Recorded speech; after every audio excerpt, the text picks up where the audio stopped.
Which quiet truths rest beyond the white walls of America's most iconic mansion?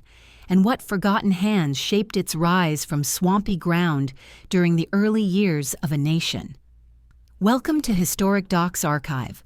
Wherever you are listening tonight, I invite you to share your place and time in the comments and ask you to subscribe before story begins. The river moved slowly that morning, its surface still holding the last traces of dawn as thin light stretched across the banks of the Potomac. In those early years after the Revolution, few places along this river carried any sign of permanence. Much of the landscape remained wild. Thick woods pushed toward the water's edge, marshland pooled beneath the summer heat, and the cries of birds and insects rang through the unsettled air. The new nation was still young, still uncertain, and still unsure of where its true heart would one day rest. Yet even in this quiet and unformed environment, there were already faint questions rising, questions that carried through the morning haze about where a people might place the weight of their hopes and the presence of their elected leader. At that moment, it was difficult for anyone to imagine that a future house of such great symbolic power would one day stand here. But this was where the story truly began, not with finished walls or polished stone, but with rough ground, shifting soil, and the patient flow of water beside a wilderness. The United States, after independence, was a nation still searching for stability. It had acquired its freedom, but its institutions remained fragile, and its political relationships unsettled. Even something as simple as choosing a capital had proven difficult. For years, the government wandered from city to city, often settling temporarily wherever Congress could gather with relative safety and convenience.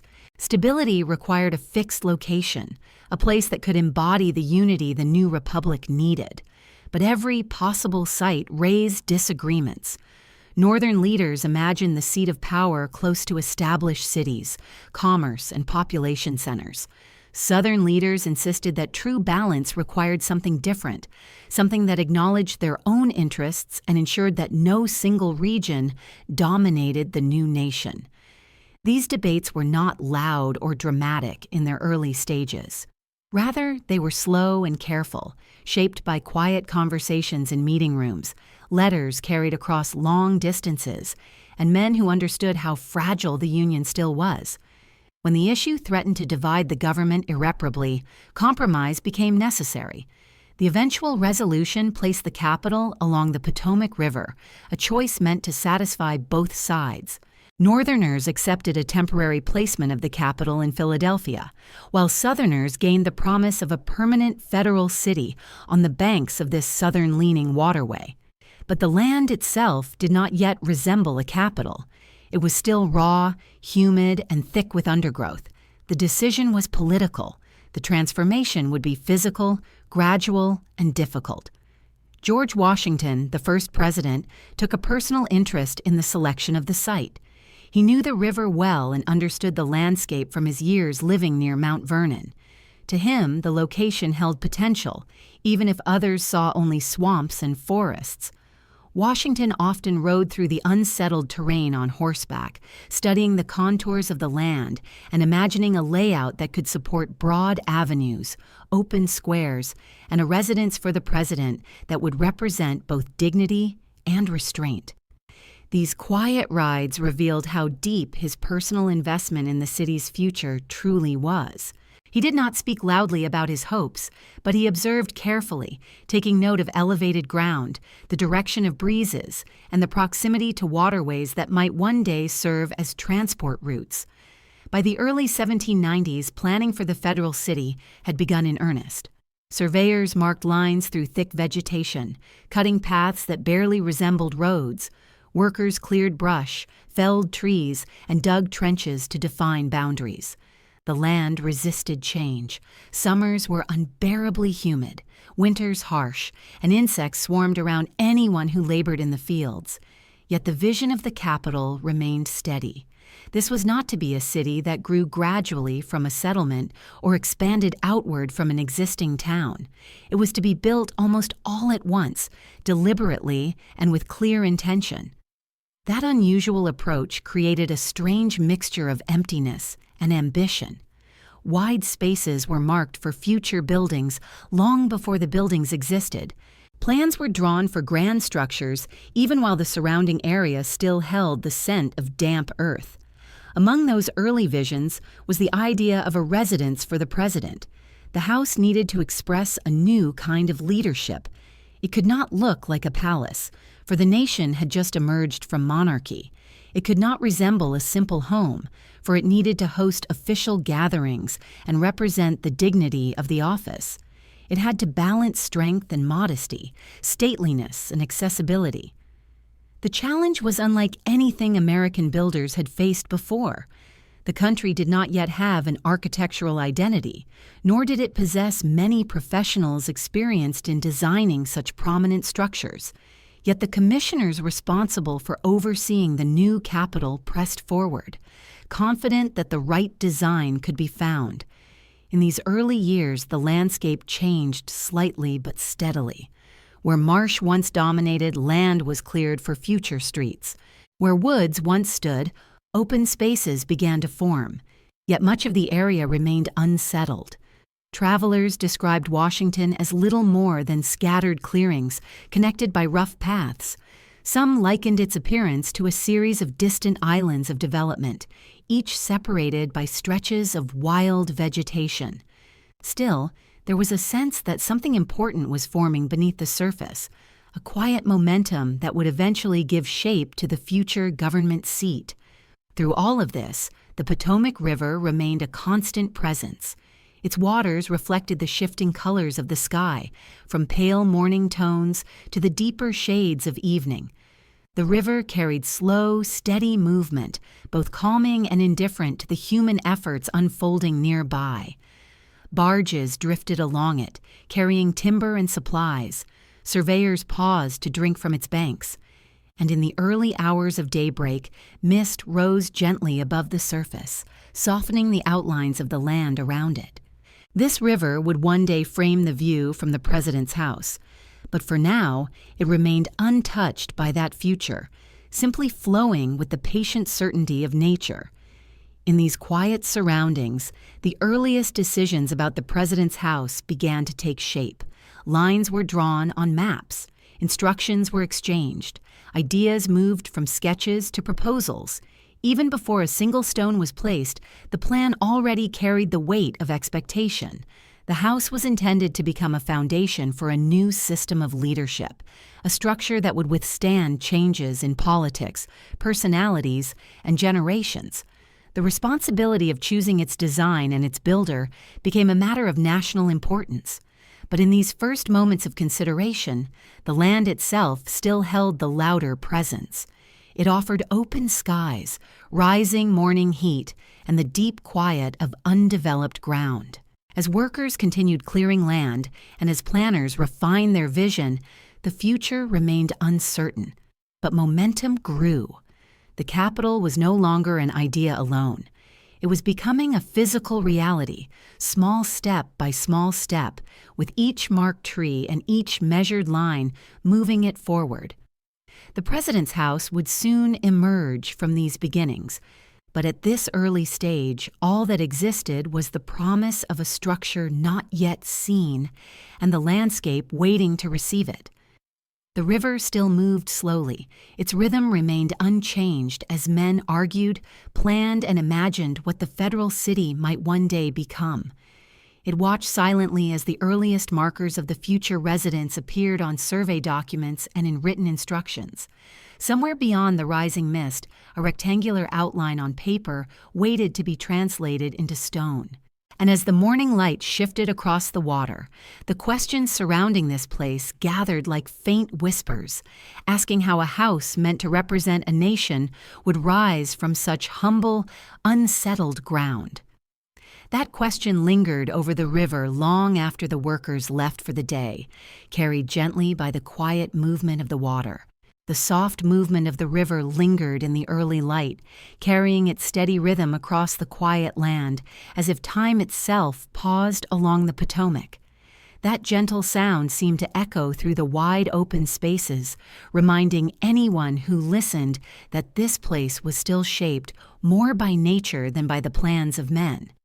Yet it was into this calm and unformed landscape that the young nation poured its deepest political hopes and its most delicate compromises. The choice of a permanent capital had not come easily.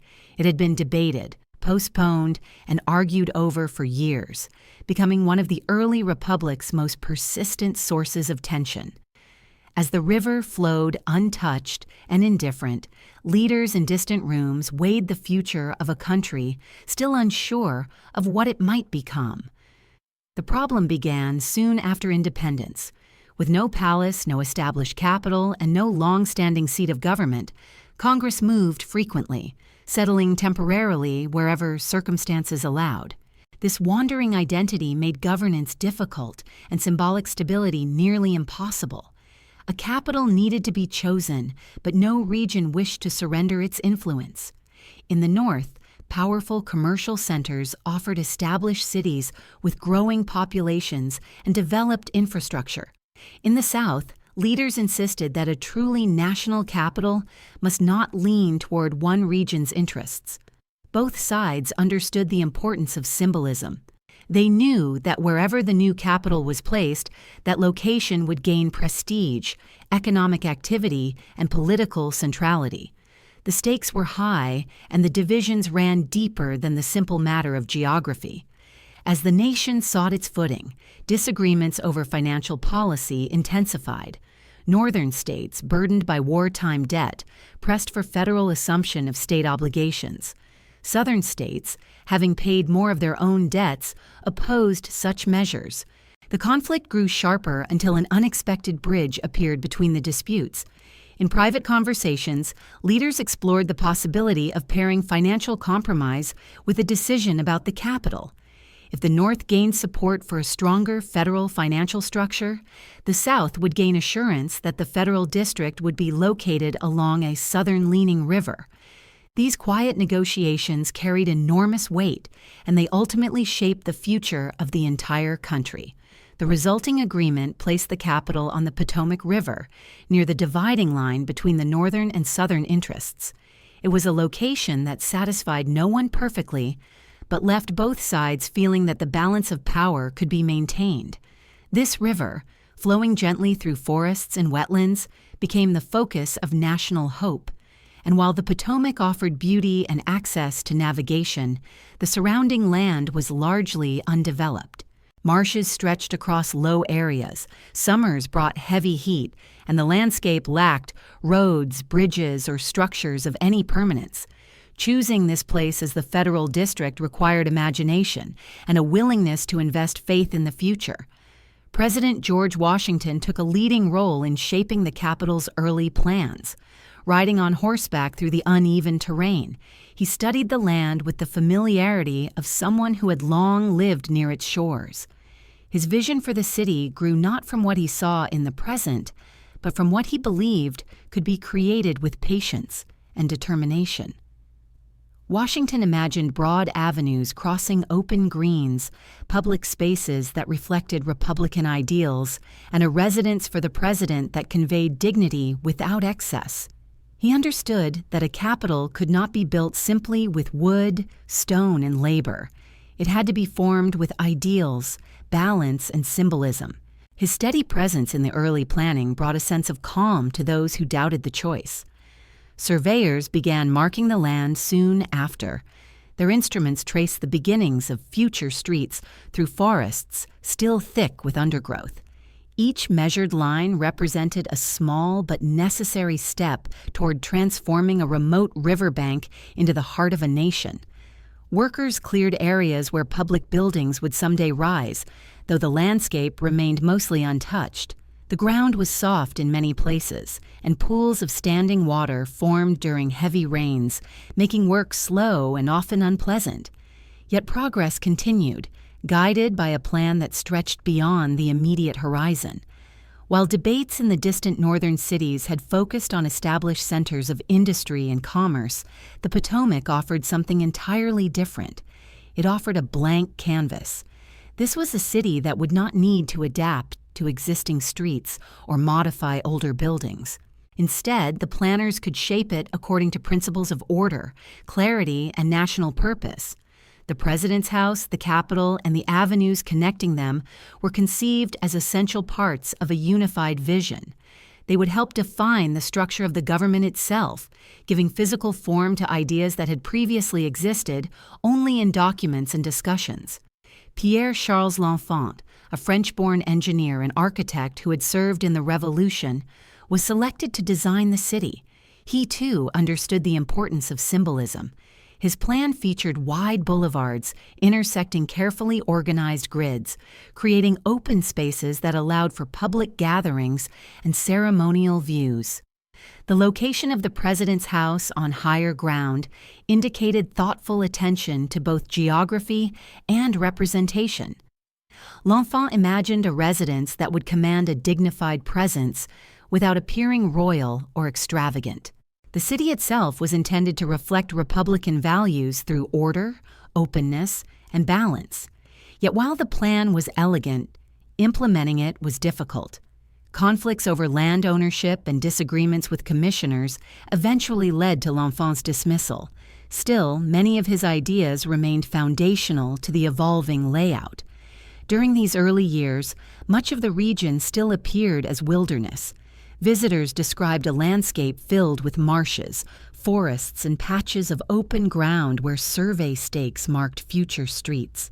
The smell of damp earth lingered after rain, and the call of insects echoed through humid summer evenings. Yet even amid this rough environment, there was a growing sense that something important was taking shape. Political disagreements had led to compromise, and compromise had led to action. The capital was beginning to rise, not as a reflection of what already existed, but as a statement of what the nation hoped to become. The Potomac continued its slow rhythm beside all this early activity. Its quiet presence remained unchanged as surveyors walked its banks, as commissioners argued over details, and as workers cut paths through the woods. The river carried calm through the region, promising continuity even as the land around it shifted. It reflected the first outlines of a city that barely existed, offering a surface where the early vision could appear softened by mist or sharpened by sunlight. In its steady flow, one could almost sense the passage of time that would eventually bring buildings, people, and history to its shores. On evenings when the workday ended, a fading light cast long shadows across the surveyed fields.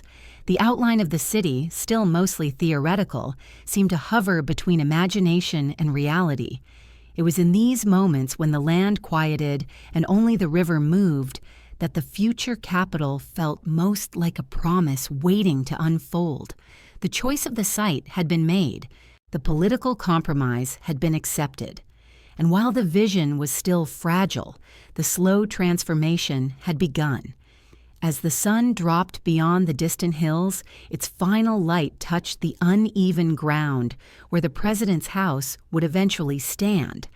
Nothing marked the spot yet, just a faint rise in the terrain and the quiet hum of evening settling over the wilderness. But the presence of that future, still invisible but deeply felt, lingered with a sense of expectation. The outlines on paper would soon need to be translated into physical form. A house for the leader of a new nation awaited the hands that would shape it, and the ground beneath the fading light held steady, prepared for what was to come. The last traces of fading light lingered on the uneven ground, softening the rough edges of the land where nothing yet stood. In that dim glow, the rising capital existed only in outlines and intentions, but the light itself seemed to draw attention to a larger design forming quietly beneath the surface. As the sun slipped away, its final reflection settled across the space that had been chosen for the president's future home.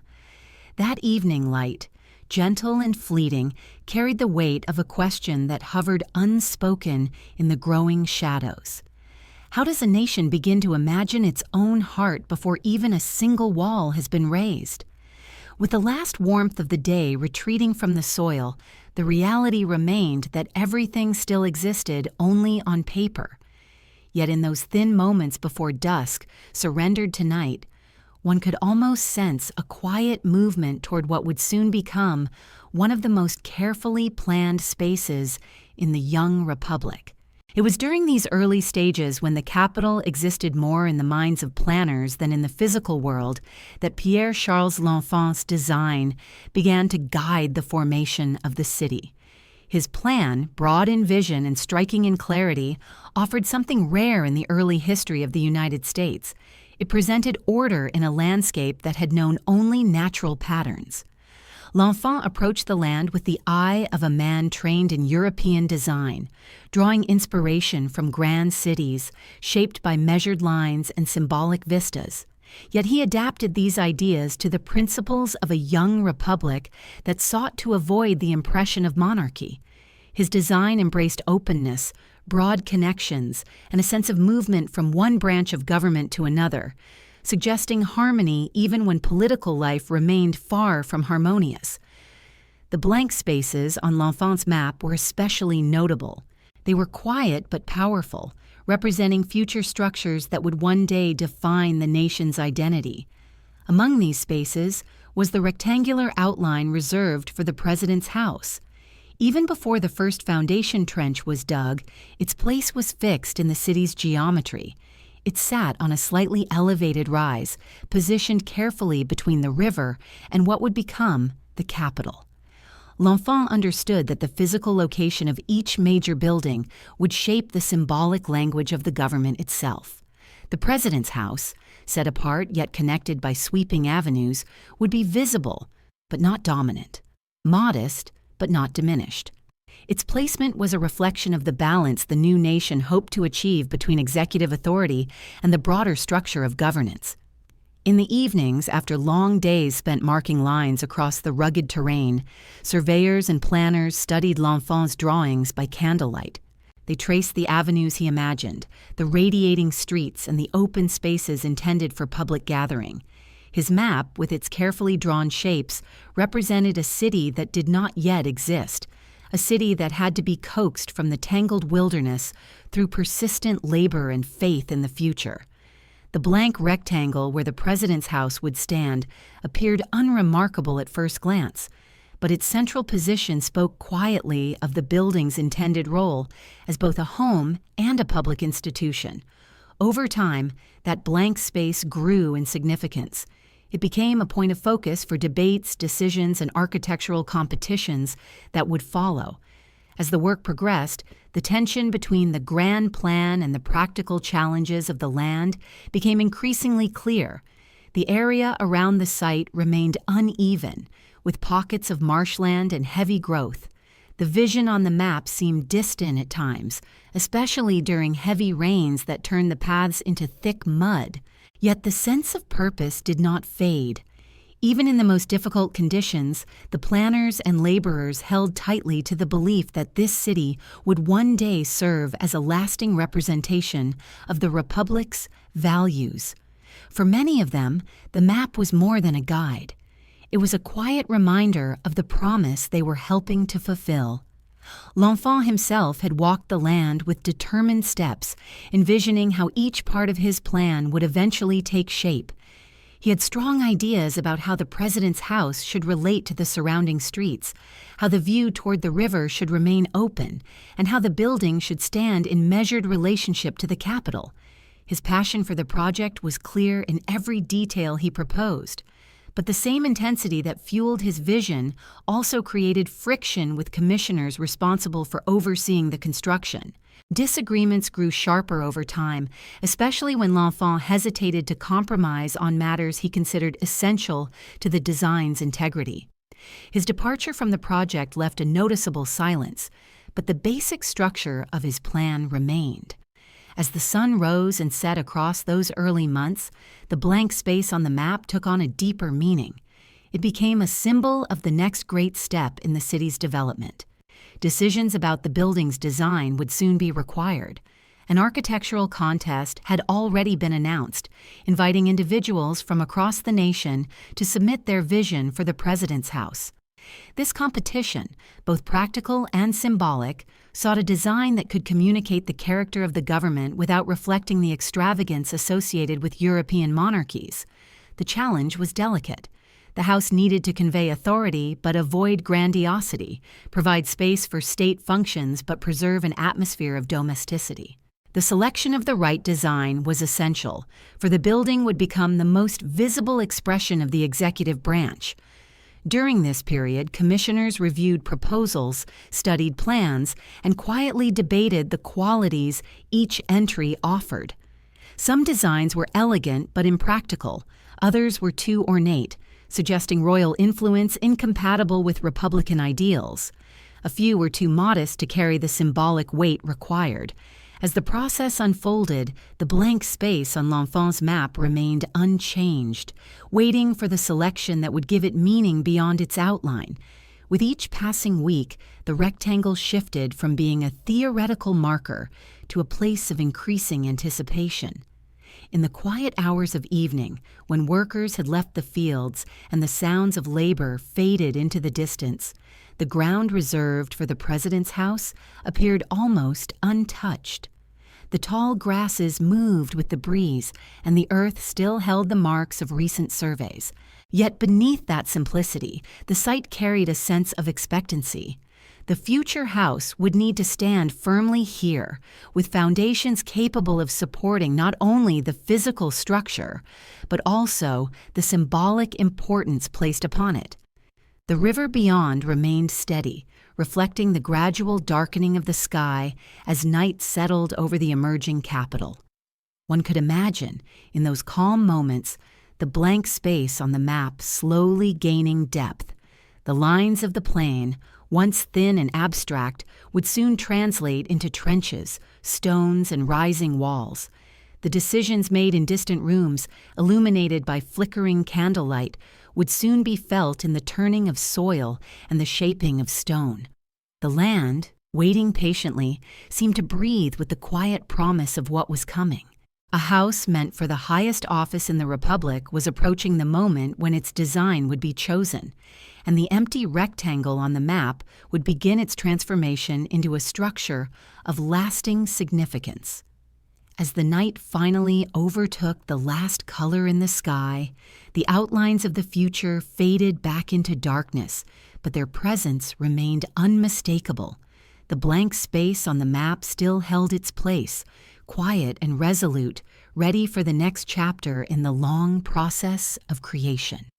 And while the land rested beneath the stillness, a sealed envelope within the commissioner's office awaited its moment to be opened, carrying within it the identity of the man whose vision would define the next stage of the president's house. The sealed envelope rested in the quiet of the commissioner's office, its edges still crisp, as though untouched by the hands that had carried it across early Washington. In the dim morning light, it appeared almost ordinary, one piece of correspondence among many, yet within it lay the name of the architect whose vision would shape the identity of the president's house. Before the envelope was opened, the room itself felt suspended, as if the city held its breath, waiting for the next movement in a long and deliberate process. The envelope's stillness formed a bridge from the empty rectangle on L'Enfant's map to the building that would eventually stand upon it. And when the commissioners finally broke the seal, the quiet sound carried far more significance than anyone in that room could fully sense. The name they discovered was that of James Hoban, an Irish-born architect whose familiarity with Georgian design would soon influence one of the most important structures in the country. His plan, judged neither too elaborate nor too plain, offered the dignified balance the commissioners sought. It aligned with Republican ideals by avoiding excessive ornament while still projecting stability and permanence. Long before stone would be laid, Hoban's drawing provided the first true image of what the president's house might become. Yet the path from idea to reality was far from smooth. Hoban's selection marked only the beginning of a long conversation between design and circumstance. As word circulated quietly through the capital, those involved in the city's formation attempted to imagine how Hoban's design would rise from the uneven ground. The site itself remained unchanged, its tall grasses moving in slow waves beneath the early summer breeze. But now, behind the work of surveyors and commissioners, a more concrete vision guided the imagination. Hoban's plan featured a broad central block flanked by projecting wings, arranged in balanced proportions that reflected his architectural training. The building offered a sense of order that fit neatly within the larger geometry of the capital. Even without construction, the drawing imposed its presence on the landscape. It allowed those who saw it to picture, for the first time, a tangible future for the president's residence. Hoban himself arrived in Washington soon after receiving word of his victory. The journey from Charleston had taken him across varied terrain, each mile bringing him closer to a place that existed partly in reality and partly in aspiration. When he finally reached the capital, he saw a landscape shaped by recent surveys, but still defined by the natural world. He studied the gentle rise where his building would stand, imagining how the foundation would meet the earth and how the structure would appear from the avenues L'Enfant had drawn. Though the site presented challenges, Hoban saw possibility in its elevation and openness. He walked the perimeter with the commissioners, his boots sinking into soft patches of soil as they discussed drainage and orientation. His voice remained steady, shaped by years of training, as he explained how the building could be adapted slightly without losing its essential character. That first walk across the site left a deep impression on Hoban. He sensed both the weight of expectation and the practical needs of construction. The land would require clearing, leveling, and careful preparation long before the first stones could be set. Yet despite the effort ahead, the site felt undeniably suited to the building envisioned. The position offered distance from the capital, allowing each branch of government its own architectural space, while still preserving the symbolic connection between the two through the planned avenue. Hoban returned to his accommodations that evening with the sound of rustling grass still in his ears, a quiet reminder that the land itself was waiting. As planning progressed, the commissioners and Hoban held measured discussions about adjustments to the design. President George Washington also reviewed the plans, offering insights shaped by his experiences as a landowner and his familiarity with large estates. Washington believed the building needed more space than originally proposed, particularly for receiving visitors and hosting official gatherings. His recommendation carried weight not only because of his position, but because of his practical understanding of how space would be used. Hoban listened carefully, revising his original plan to expand certain sections while maintaining proportion and balance. The modifications lengthened the building and increased room size on the main floor, changes that would influence the construction timeline but would ultimately strengthen the building's function. Throughout these early discussions, the city remained largely unfinished around them. Roads existed more in intention than in form. Temporary structures housed workers and officials. Supplies arrived slowly. Yet amid these difficulties, preparations for the president's house moved forward. Decisions made at the planning table translated into surveyors' markings on the ground. Wooden stakes soon outlined the shape of the future walls. As these markers appeared, they offered the first tangible footprint of the structure. The contrast between the precise geometry of the stakes and the surrounding wilderness underscored the transformation that was beginning. In the evenings, after long days of discussion, Hoban often returned to the site alone. There, in the fading light, he could reflect on the task ahead without distraction. He imagined the central block rising first, stone by stone, its symmetry gradually coming into view. He considered the challenges of transporting sandstone from Aquia Creek, knowing the difficulty of moving heavy materials across waterways and undeveloped roads. Even as he thought through these practical matters, he allowed himself brief moments of quiet anticipation. The idea that his design would one day house the nation's leaders carried a significance that grew with each visit to the site. The blank space on L'Enfant's map no longer felt empty. It now held purpose and direction. The ground would soon be cleared. Tools would strike the earth. Laborers would work side by side, their efforts shaping the earliest stages of the building's foundation. As the commissioners finalized their decisions and Hoban prepared detailed instructions, the city moved closer to the moment when the president's house would leave the realm of planning and enter the physical world. Yet before the first shovel touched soil, the morning after that final review brought a subtle shift in the air. A quiet stillness settled over the site, as though the land itself waited for the sound of the cornerstone ceremony soon to come. The gentle breeze carried the scent of damp earth, and the outlines marked by wooden stakes stood in soft contrast to the surrounding grass. Everything was ready for the moment when intention would become action, when the symbolic beginning would finally be marked. And as the sun rose fully, casting long shadows across the early capital, the small collection of workers gathering near the site prepared for the next step. Their movements, calm and steady, suggested that something meaningful was about to begin, even before the first stone was set into place. The workers who gathered at the site in the quiet morning carried with them tools that showed long use and careful repair. Their movements were deliberate, unhurried, shaped by years spent understanding how the earth responded to the weight of their labor. The wooden stakes marking the outline of the future president's house stood firm in the early light, their simple lines suggesting the form of the building long before any walls would rise. For now, the ground remained untouched beneath the surface, waiting for the first act that would formally begin construction.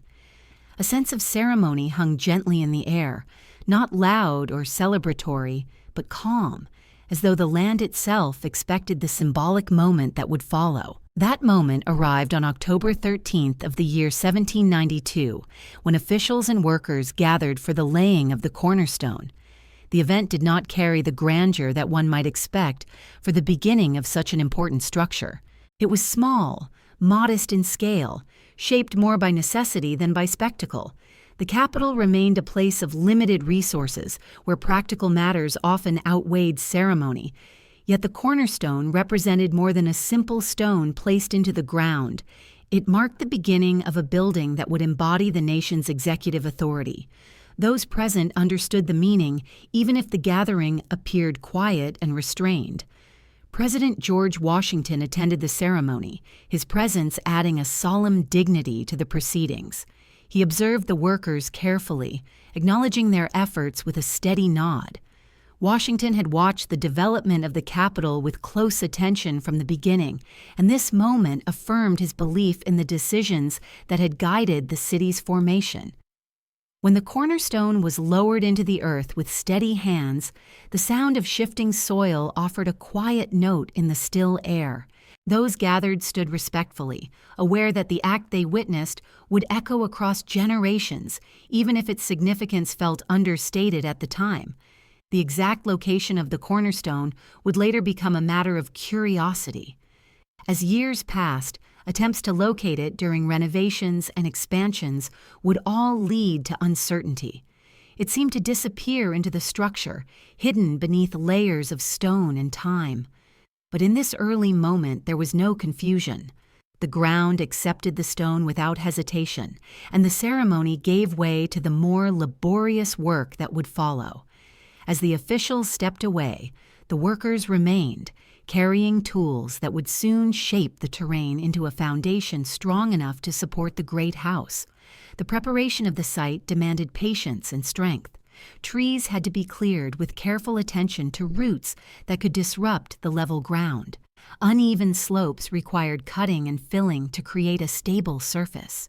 Drainage concerns had to be addressed long before foundations could be laid, for the surrounding land held the memory of marshland even where the soil appeared firm. Workers dug trenches with steady rhythm, their tools striking the ground in repeated arcs. Each stroke released the scent of freshly turned earth, a reminder of how raw and unformed the landscape remained. Days stretched into weeks as laborers hauled soil away, leveled uneven areas, and marked the boundaries of the foundation.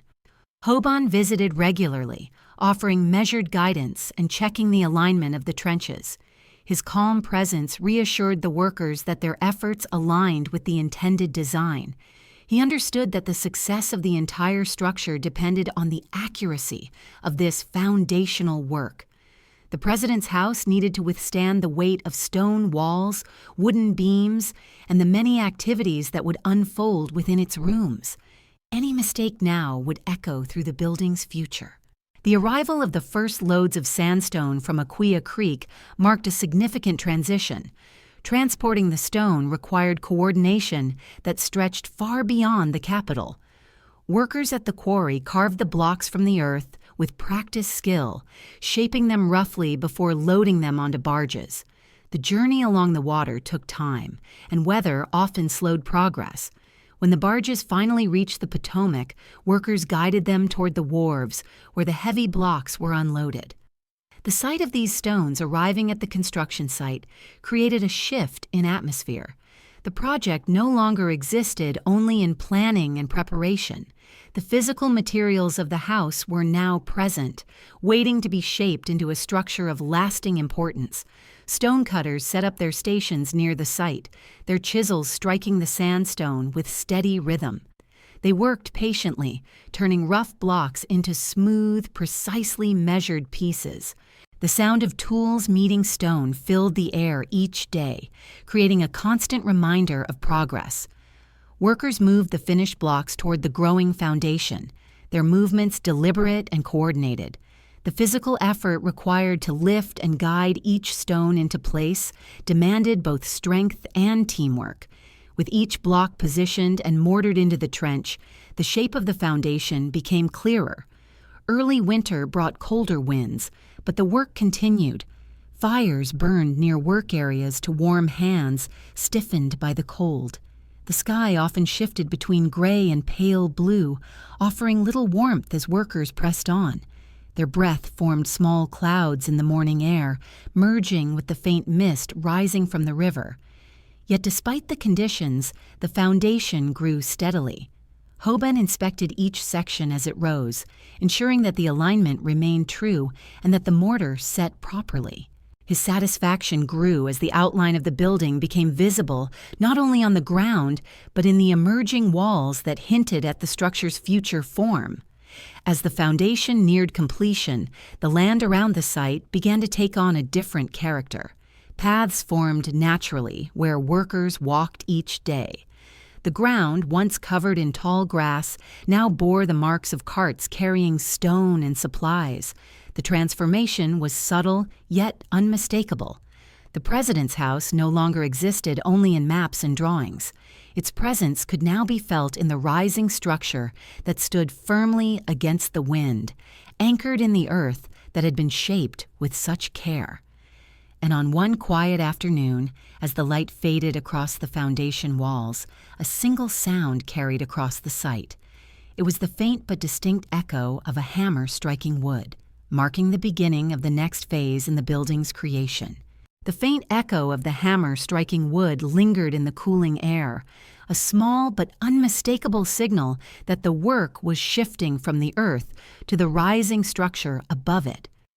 That single sound hinted at new movement, suggesting that carpenters were preparing the wooden forms and scaffolding needed for the next stage of building. As the workers packed their tools for the day, some paused to glance at the growing outline of the foundation, now solid and ready to bear the weight of the walls. The echo faded slowly, but its meaning stayed with them. It marked the transition to a phase where the president's house would begin to grow upward, stone by stone, revealing itself more clearly with each passing week. When morning returned, the rhythm of the site changed. In the early light, carpenters positioned long beams of timber along the perimeter, creating frames that would support the first courses of stone. Their movements were practiced, shaped by years of training, but they handled each piece with deliberate care. The wood creaked softly as it settled into place, revealing the first signs of vertical construction. Soon the steady sound of hammers striking wood filled the air again, blending with the sharp crack of chisels in the stonecutter's area. The building site became a coordinated symphony of labor, where each sound pointed to progress that grew more visible by the day. Stonemasons began laying the first rows of sandstone along the foundation walls. These early stones carried significant weight, both physically and symbolically. They set the direction for every block that would follow, requiring exact alignment and thoughtful placement. The masons worked slowly, adjusting each stone by hand until the fit was perfect. Their expertise was essential, for the early layers of any structure determined the stability of all that rose above. The soft sandstone accepted their shaping tools with a muted tone, and the edges grew smooth beneath their steady hands. Mortar, mixed carefully with sand and lime, filled the spaces between blocks, binding them into a continuous wall. Across the site, laborers moved tirelessly, carrying stone, mixing mortar, and clearing debris. Their efforts formed the backbone of the project, though their names rarely appeared in official records. Many of these workers were enslaved individuals hired out by their owners, their daily presence essential to the progress of the construction. They hauled materials up makeshift ramps, guided stones into place under the direction of the masons, and carried out the heavy labor that kept the site functioning. Though history would not record most of their names, their contribution shaped every inch of the rising structure. As the first courses of stone took shape, scaffolding rose alongside the growing walls.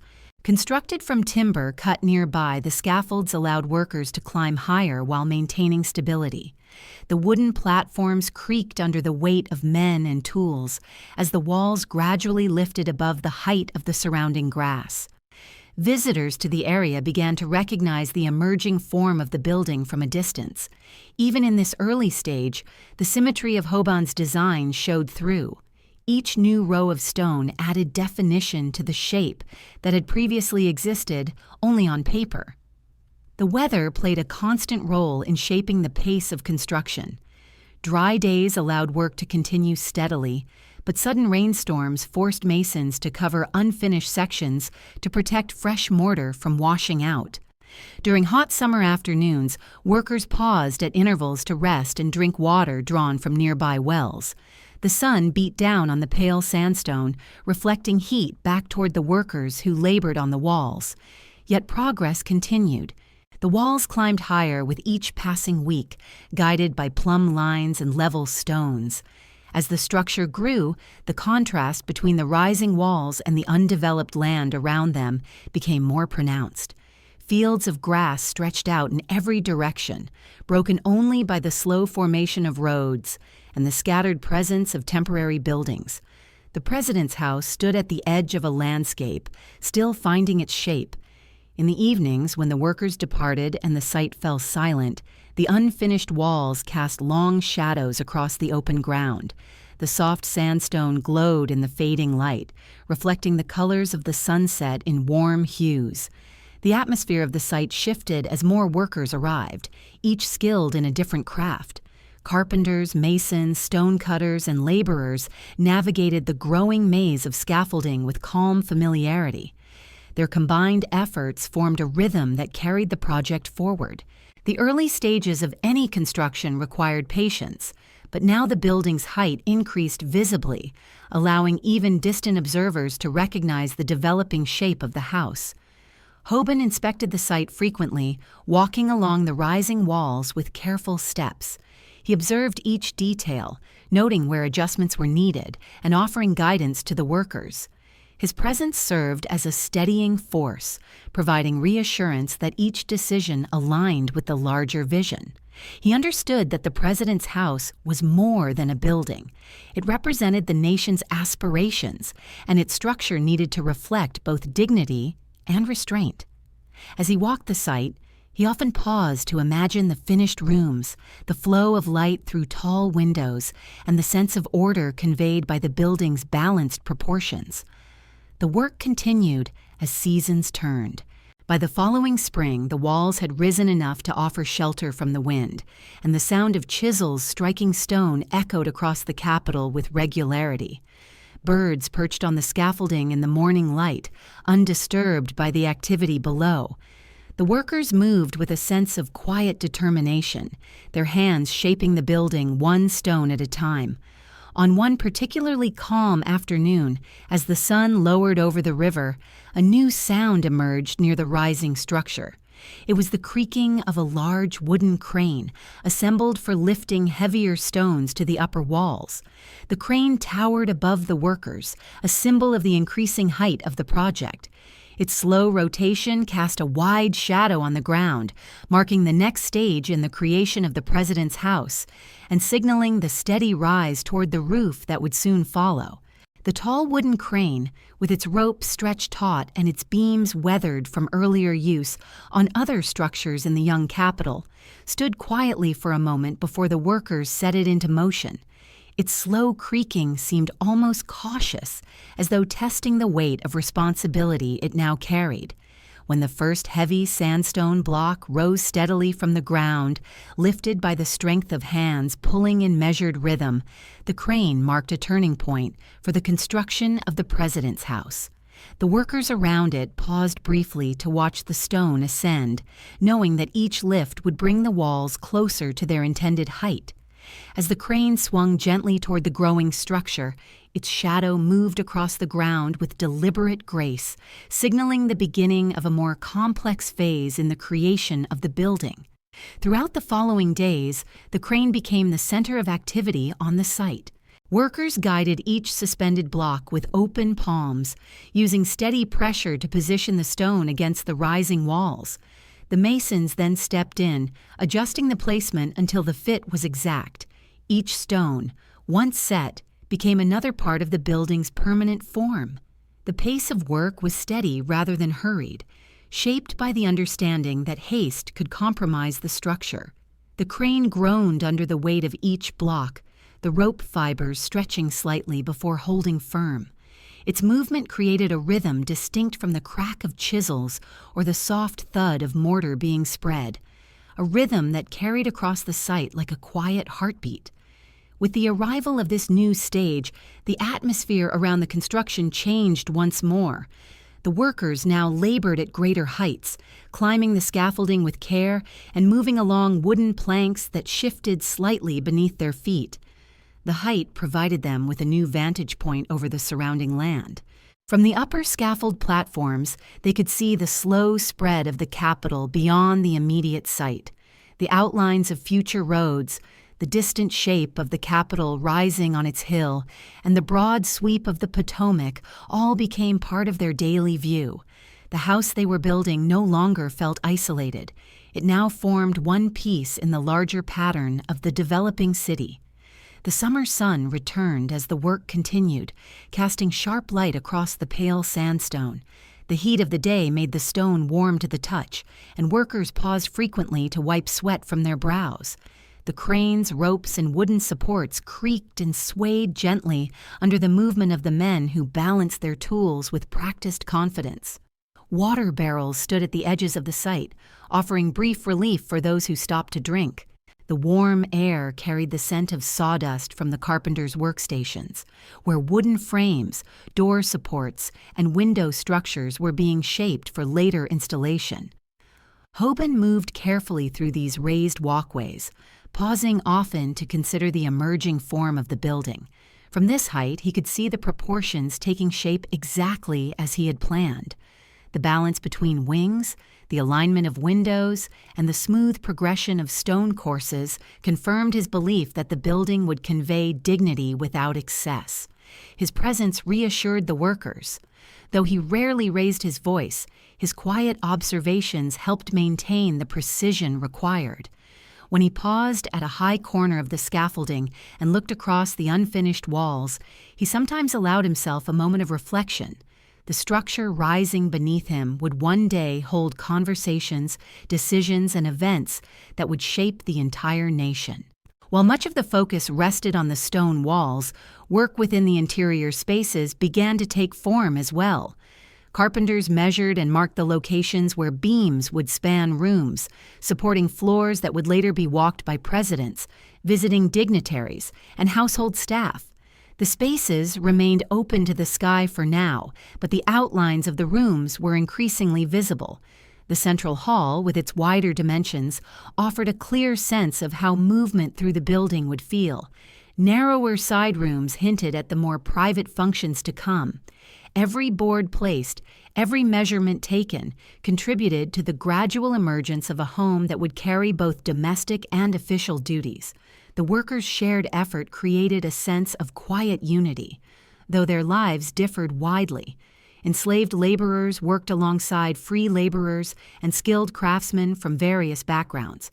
They shared the same tools, breathed the same dust, and endured the same heat, even though history would record their experiences differently. Their hands, regardless of status, shaped the same stones and climbed the same scaffolding. The sound of their labor echoed the complex foundation of the young nation itself, built through contributions both acknowledged and unrecognized. By early autumn, the walls had risen high enough that sections of scaffolding needed to be extended. Carpenters climbed with new lumber on their shoulders, securing additional boards and supports. The view from the upper levels became more expansive, revealing the city as a place still defined more by potential than by completion. Workers occasionally paused to watch boats move along the Potomac, their quiet motion contrasting with the steady busyness of the site. These brief moments offered a reminder of the world beyond the construction, a world that would eventually look toward this building as a symbol of continuity and leadership. As the stone walls climbed nearer to their intended height, the crane continued its steady work. The lifting of each stone required coordination from every man involved. The crane's slow rotation, guided by hands pushing its arm, became a familiar sight. The ropes tightened, the block rose, and the workers guided it toward its place in the wall. This repeated action, performed day after day, slowly transformed the open spaces into enclosed rooms. The sound of stone settling into fresh mortar carried a quiet finality. Each block, once placed, became part of the house's permanent story. One afternoon, as the sun cast long shadows across the construction site, the crane lifted a stone heavier than any before. It rose slowly, the rope straining under the weight, the wooden frame creaking in protest. Workers watched with focused attention as the block swung gently in the air. Its movement marked the beginning of the highest section of the exterior walls, a signal that the structure was nearing the level where the roof frame would soon begin. As the crane settled the stone into place, its shadow shifted again across the ground below, stretching toward the open interior of the building. The workers paused briefly to steady the block, ensuring it aligned perfectly with the surrounding stones. When they stepped back, the outline of the upper walls appeared clearly against the sky, revealing the next phase of construction that awaited them. And as evening settled over the unfinished structure, the crane stood motionless once more, its arm extending toward the growing walls like a quiet promise of the work still ahead. The crane's arm, now still in the fading light, cast a thin and elongated shadow over the top courses of stone. The unfinished walls, pale in the evening glow, rose with a clarity that had not been present even a few weeks earlier. Their upper edges formed a jagged line against the sky, marking the place where the next great transformation would soon occur. As the workers gathered their tools and descended from the scaffolding, some paused to glance upward at those highest stones. There was a quiet understanding among them that the work was about to shift once again. The crane had lifted the final major blocks of the exterior walls. The next stage would demand a different kind of labor, one that would carry the structure toward the sheltering form it had so long promised. When the last of the men walked away from the site, the crane remained standing alone, its wooden frame silhouetted against the dim sky, pointing toward the moment when the roof beams would begin their ascent. Morning returned with a softer light, touching the top of the stone walls before slipping down into the interior spaces. The workers arrived early, their boots crunching on the gravel paths that had formed naturally through repeated use. They moved with quiet determination, aware that they were entering a new and more intricate phase of construction. Carpenters brought fresh beams to the site, their surfaces smooth and newly shaped. These beams would form the structural skeleton of the roof. Unlike the heavy sandstone blocks lifted by the crane, these pieces required careful placement and precise angles. The transition from stone to wood marked a shift from the heavy and immovable to the flexible and interconnected. Each beam had to be set with accuracy, for the strength of the entire roof depended on the precision of these early placements. The carpenters began by measuring the span of the building and marking the points where the main beams would rest upon the stone walls. Their tools clicked softly against the wood as they tested each angle. The workers raised the first beam using ropes and coordinated strength, guiding it carefully across the top of the wall. When it settled into place, the sound of wood meeting stone echoed softly across the site. That sound, brief and gentle, marked the beginning of the roof's framework. It was less dramatic than the lifting of large stones, yet it held equal importance. The building was moving toward enclosure. The open sky that had looked down into the future rooms would soon be replaced by the shelter of timber and shingles. As more beams were raised, the interior of the structure changed. Lines of shadow formed beneath the growing network of wood, creating the first suggestion of ceiling height and division between floors. Carpentry required a different rhythm from masonry. It moved with a quieter sound, shaped by the soft thud of mallets, the steady draw of saws, and the creak of beams settling into their designated places. The workers adjusted each piece with fine attention, ensuring that the angles aligned and that the beams would bear the weight of the roof that would follow. The tall scaffolding, once used to haul stones, now supported men working with levels, marking gauges, and ropes tied in careful knots. Outside the rising structure, the city continued to develop in slow and uneven steps. Dirt paths began to show the early form of roads, though many remained muddy after rain. Temporary houses sheltered workers who had traveled to the capital, while open fields stretched beyond them in every direction. From the top of the scaffolding, the workers could see the distant Capitol Hill, where construction advanced at its own pace. The two buildings, though separated by distance and design, shared a common purpose. They represented the physical form of a government still defining its role and responsibilities. The workers rarely spoke of such matters, yet the scale of their task remained quietly present in every beam they raised and every joint they shaped. James Hoban observed the work with steady attention. He climbed the scaffolding to inspect the beams as they were placed, running his hand along the wood to feel its smoothness and checking each connection with practiced care. The roof would determine not only the building's protection from weather, but its long-term stability. Hoban knew that the carpentry work required a balance of strength and accuracy. A misaligned beam could set off a chain of adjustments that would compromise the entire structure. His presence on the scaffolding reassured the carpenters, who paused only long enough to listen to his quiet instructions before continuing their work. The summer heat softened as the season advanced, replaced by the cooler breezes of early autumn. Leaves beyond the site shifted in color, their muted tones contrasting with the pale stone of the rising house.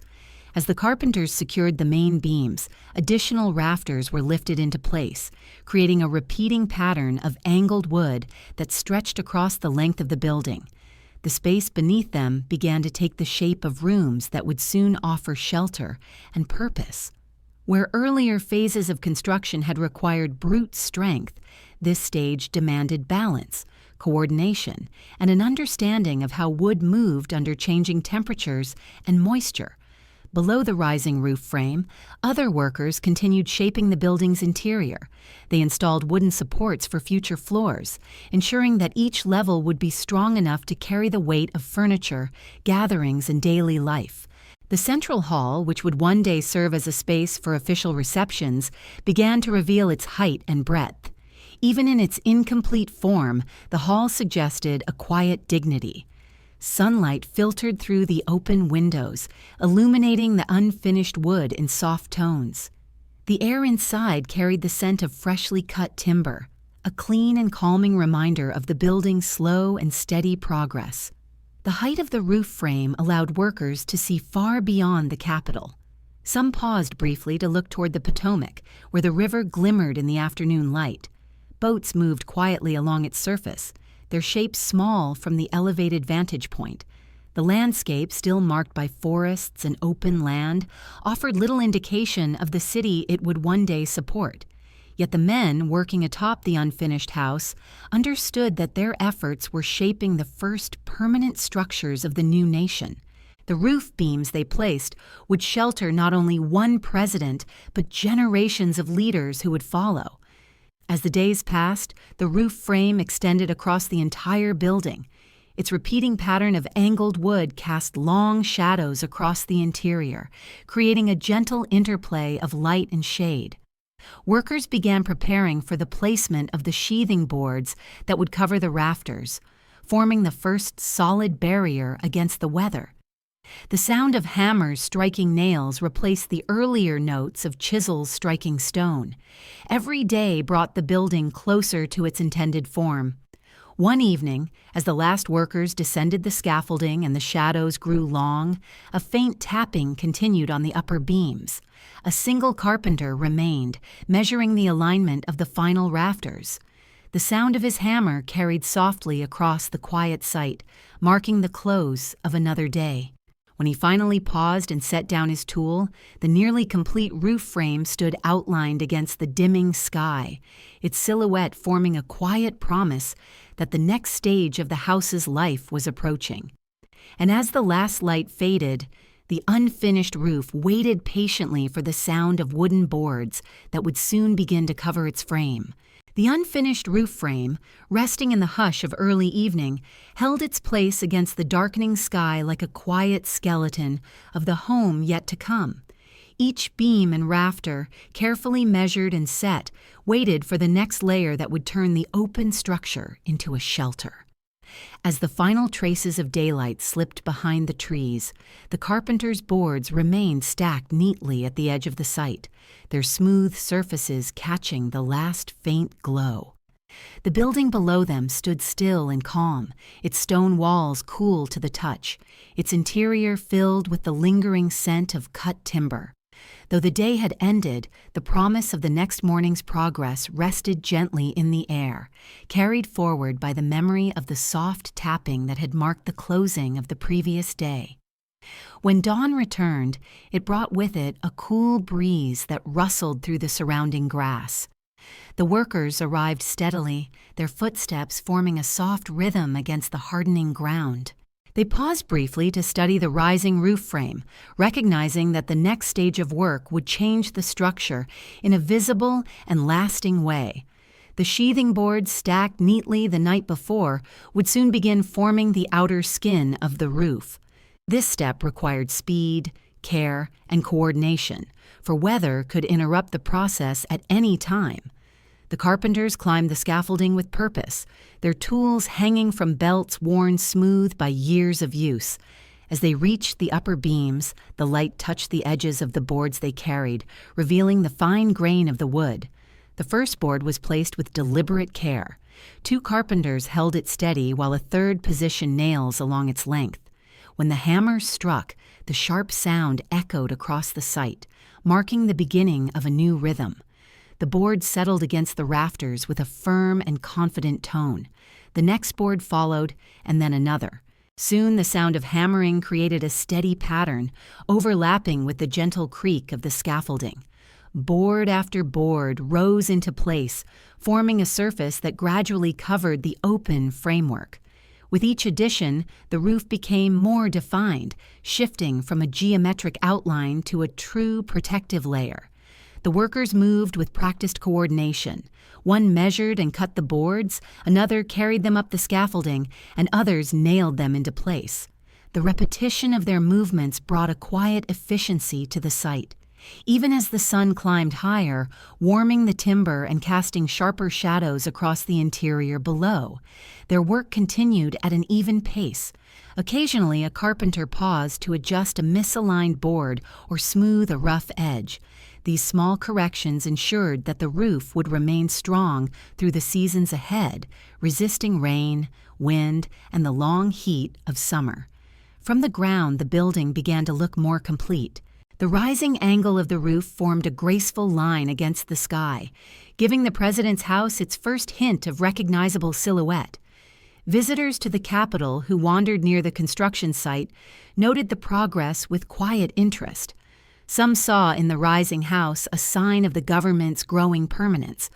Others observed the structure with uncertainty, wondering how a city still surrounded by forests and undeveloped land could one day support the nation's central institutions. Yet even in its incomplete form, the house carried a sense of intention. Its balanced proportions and increasing height suggested stability and purpose in a landscape not yet fully formed. Inside the structure, the changing play of light revealed new details. As the boards above filtered the sunlight, soft shadows formed on the stone walls below. The rooms, still open and unfinished, took on a more defined atmosphere. The central hall appeared narrower where the shadows deepened, and the side rooms grew cooler beneath the developing roof. Workers moving through the interior carried planks, tools, and buckets of mortar, their steps echoing softly within the stone boundaries. Dust from the carpentry drifted through the air, illuminated by beams of sunlight that slipped between the still-gapped boards. James Hoban surveyed the progress from both the interior and the upper scaffold, moving calmly between the rising spaces. His face reflected careful concentration as he measured angles, checked the alignment of the roof, and ensured that the boards were spaced correctly. He paused often to observe the structure from different vantage points, recognizing the importance of this transitional phase. A solid roof would protect the wood framing inside, allowing work on floors, chimneys, and interior walls to proceed without interruption from weather. Hoban understood that this stage marked the shift from outer form to inner refinement. The building was becoming strong, protected, and ready for the next steps in its development. Alongside the carpentry, masons continued adding details to the tops of the stone walls, shaping chimneys that would soon rise above the roofline. Their chisels struck with controlled precision as they formed channels for smoke and added finishing touches to the upper edges of the house. The combination of stone and woodwork created a layered sound across the site, a blend of tones that reflected the building's growing complexity. As the sheathing neared completion, workers began preparing for the placement of shingles that would cover the boards and shield the interior from rain. The shingles, cut from durable wood, lay stacked in neat bundles near the base of the scaffolding. Their edges were clean and sharp, waiting for the moment when they would become the building's outermost layer. The carpenters examined these stacks, selecting boards for cutting and sorting them by size. Before long, the sound of saws cutting shingles into precise shapes filled the lower part of the site. By late afternoon, most of the roof had been covered. The remaining open spaces formed narrow strips of light that fell across the interior, soon to disappear under the completed structure. Workers descended from the heights as the sun lowered behind the trees. The nearly complete roof cast a long shadow across the ground, its angle stretching gently toward the river. The house now felt sheltered, even without doors or windows in place.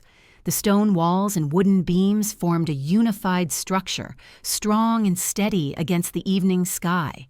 And as the last workers stepped down from the scaffolding, the newly covered roof absorbed the fading warmth of the day, holding it quietly beneath its smooth, unfinished surface. The house now awaited the next phase of shaping, when craftsmen would turn their attention inward, bringing form and purpose to the empty rooms that lay beneath the protective timber above. Throughout the night, the newly covered roof held its place in the quiet darkness, its boards settling gently as the cool air moved across their surfaces. No wind disturbed the structure, no hammer struck. The house rested beneath the stars with a kind of calm self-assurance, as though aware that it had reached an important turning point. Before the roof, the building belonged to the open sky, exposed to weather and delay, but now, sheltered beneath its timber skin, the structure could begin to grow inward. When morning approached, a faint light traced along the roofline, touching the edge where shingles would soon lie. Inside the unfinished rooms below, the air remained cool and still, carrying only the soft scent of wood slowly drying. The silence held steady until footsteps approached once more, carrying the workers into the next chapter of the president's house. As the men returned to the site in the pale morning light, the energy shifted from vertical building to interior shaping. The exterior now stood firmly in place, its walls strong and roof secure. Inside, however, the structure remained a collection of open spaces, lines marked in chalk, and temporary supports arranged among piles of timber. Carpenters and masons began preparing to divide these spaces into rooms, hallways, and staircases. The echo of their footsteps inside the stone shell revealed the depth and openness of the interior. Even without ceilings or finished floors, the scale of the house was clear now, large, balanced, and capable of serving both public and private uses. The first major task was to lay the joists that would support the upper floors. Long beams were carried into the shell of the building, their ends resting on the thick stone walls. Carpenters measured each placement with careful attention, testing the strength of the wood before securing it. The sound of hammers striking wooden pins echoed through the structure, gentle but firm. As the workers moved from one end of the room to the other, the rhythm of their labor created a steady pulse. Dust floated upward in small clouds as each beam settled into its final position. With the floor supports in place, planks were carried inside and laid across the joists, forming the beginnings of the interior surfaces. These boards, still rough and unpolished, provided the first true sense of the room's proportions. The workers moved across them with cautious steps, adjusting and fastening each plank. The central hall, with its long, broad span, began to take shape as a space intended for formal gatherings. Smaller rooms branched off from it, offering spaces for private meetings, domestic needs, and storage. Though still open to drafts and lacking windows or doors, the structure now hinted at the dignified purpose it would one day fulfill. Masons resumed their work on the interior as well, constructing the inner walls that would divide the space. Their stones were smaller and more finely shaped than those of the exterior, designed to support plaster and paint. The masons worked with quiet persistence, their tools clicking softly as they tapped each stone into place. These interior walls would not bear heavy loads, but they required equal precision. The layout had to reflect the flow of movement through the house, guiding visitors and residents naturally from one area to another. Hoban spent long hours reviewing these placements, ensuring that each wall aligned with the design he had envisioned. Fireplaces, essential for warmth in the cold winters of the capital, also took form during this phase. Masons shaped the fireboxes with careful attention, ensuring proper draft and safe distribution of heat. Each fireplace demanded a flue that rose through the structure, connecting to the chimneys above. These channels, unseen once the walls were finished, required precise measurement to prevent smoke from gathering inside the rooms. As the masons built them, the interior of the house filled with the faint smell of mortar and stone slowly drying. Carpenters turned their attention to the grand staircase, which would rise from the main floor to the upper levels. They marked the lines carefully, calculating the angle and spacing of each step. The staircase needed to be wide enough to accommodate guests, but modest enough to reflect the restrained dignity of the new government. As the first wooden supports were installed, the incomplete form hinted at the graceful curve that would eventually guide visitors upward. The sound of saws and planes filled the space, their steady rhythm marking the gradual emergence of one of the house's most significant interior features. Outside, bundles of shingles were carried upward and installed on the roof, closing the final gaps that remained. Their placement formed a protective layer that allowed the work inside to continue without interruption. The workers on the roof moved with sure steps along the angled surface, securing each shingle with practiced ease. Below them, the rooms darkened slightly as the open gaps narrowed, creating a more enclosed and sheltered environment. The windows, still empty spaces in the stone walls, framed views of the surrounding landscape. Through these openings, the workers could see the slow development of the capital. Roads remained rough, and distances between buildings felt long, but signs of progress appeared in the form of new structures scattered across the fields. The president's house, rising steadily, remained one of the largest and most complete structures in the area. Its presence guided the growth of nearby paths and influenced the placement of future buildings. Though the city remained only partially formed, the house offered a sense of permanence that anchored the broader landscape. Inside, the workers' voices echoed softly as they discussed measurements, materials, and next steps. Their conversations blended with the sound of tools, creating a background hum that filled the unfinished rooms. The stone walls absorbed these sounds, giving the interior a calm but active atmosphere.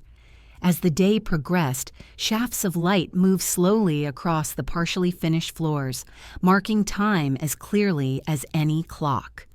The interplay of light and shadow hinted at the future elegance the finished rooms would hold.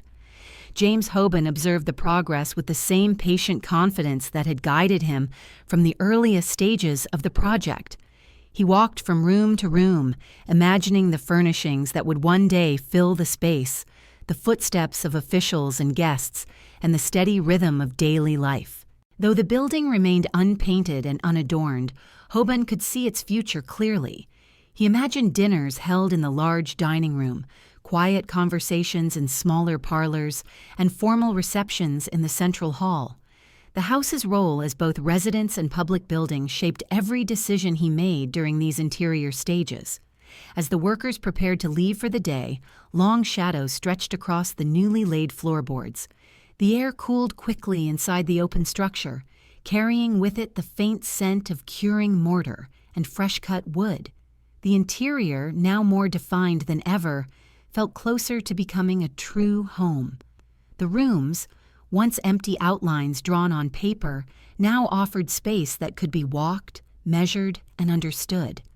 The house had begun to develop not only form but atmosphere, and as the workers stepped outside, closing their tool chests and descending from the scaffolding, the echo of their footsteps lingered briefly inside the unfinished rooms.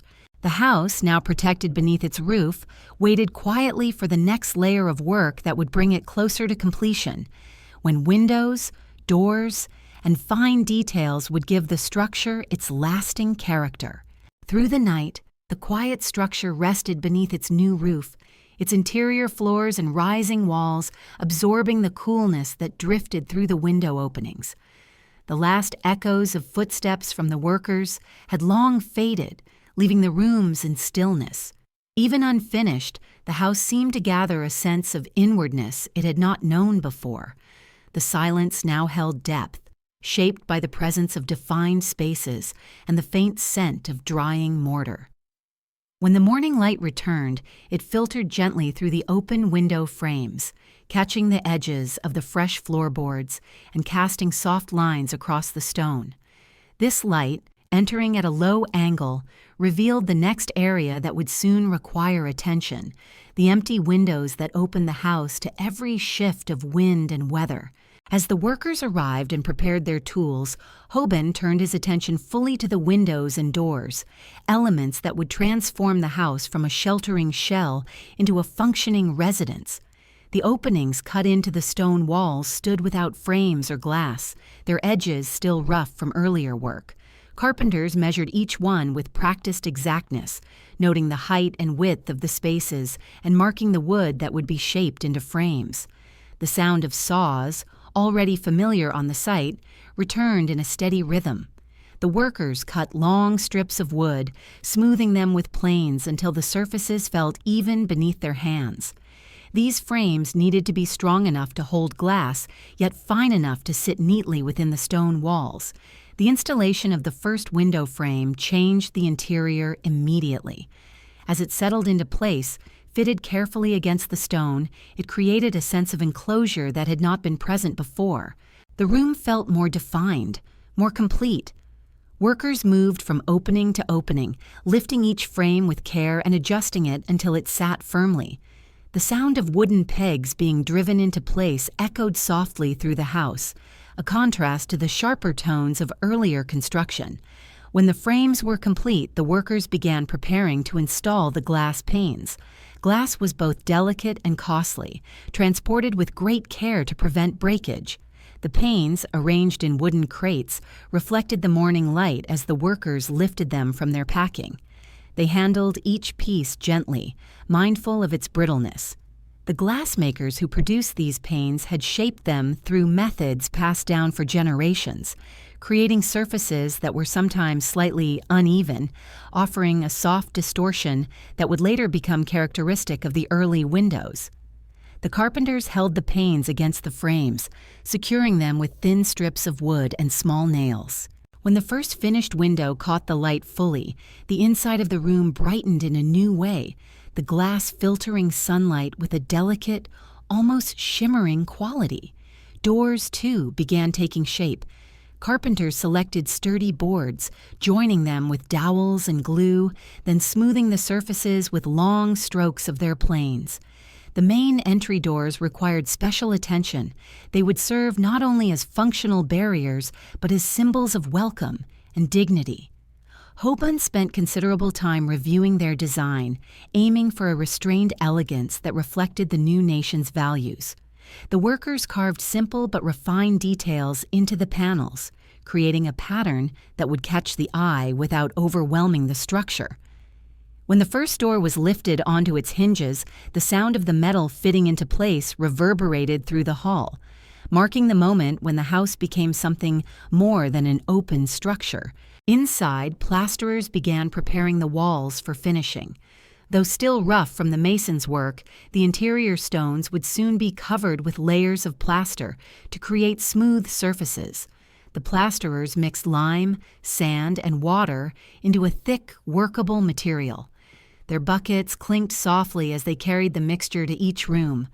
With wide, flat trowels, they spread the plaster across the stone in long, even strokes.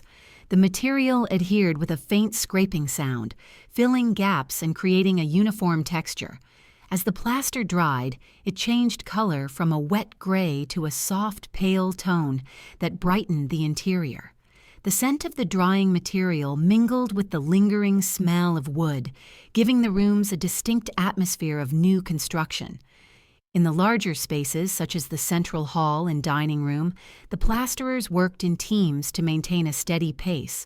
Working together allowed them to cover broad surfaces before the plaster set, ensuring a smooth and consistent finish. Their movements were deliberate, guided by experience and a shared understanding of the craft. As the walls transformed from rough stone to smooth plains, the rooms began to reflect the intended dignity of the design.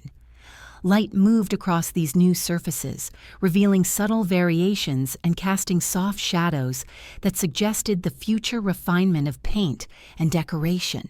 In the kitchens and service areas, workers installed large hearths and prepared spaces for future cabinetry and work tables.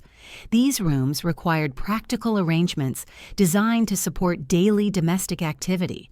The hearths, larger than those in the main living areas, would one day hold fires for cooking and heating.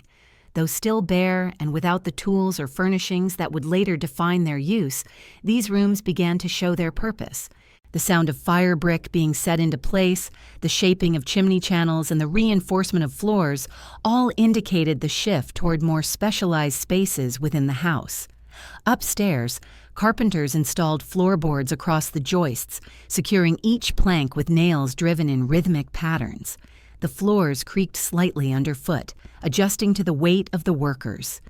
These upper rooms, intended for private quarters and smaller gatherings, remained open to the roof beams above until the ceilings could be completed. Through their window openings, the surrounding land appeared broad and unsettled, offering views of forests, winding paths, and patches of cleared ground. From this height, the house felt firmly rooted, yet still part of the wilderness around it. Hoban walked through the rooms with quiet satisfaction. He paused in the central hall, where the freshly plastered walls softened the sound of footsteps. He imagined the finished interior, the polished wood, the quiet glow of candlelight, the presence of guests and officials moving through the space.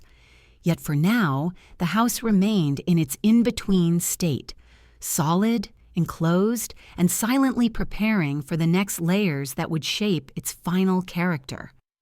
As the afternoon light deepened, workers secured the final window frames and closed the large entry door for the first time. The dull thud of wood meeting wood echoed through the house, leaving a sense of completion hanging in the air. Outside, the sun cast a warm glow across the stone walls, highlighting the fine lines of the emerging facade.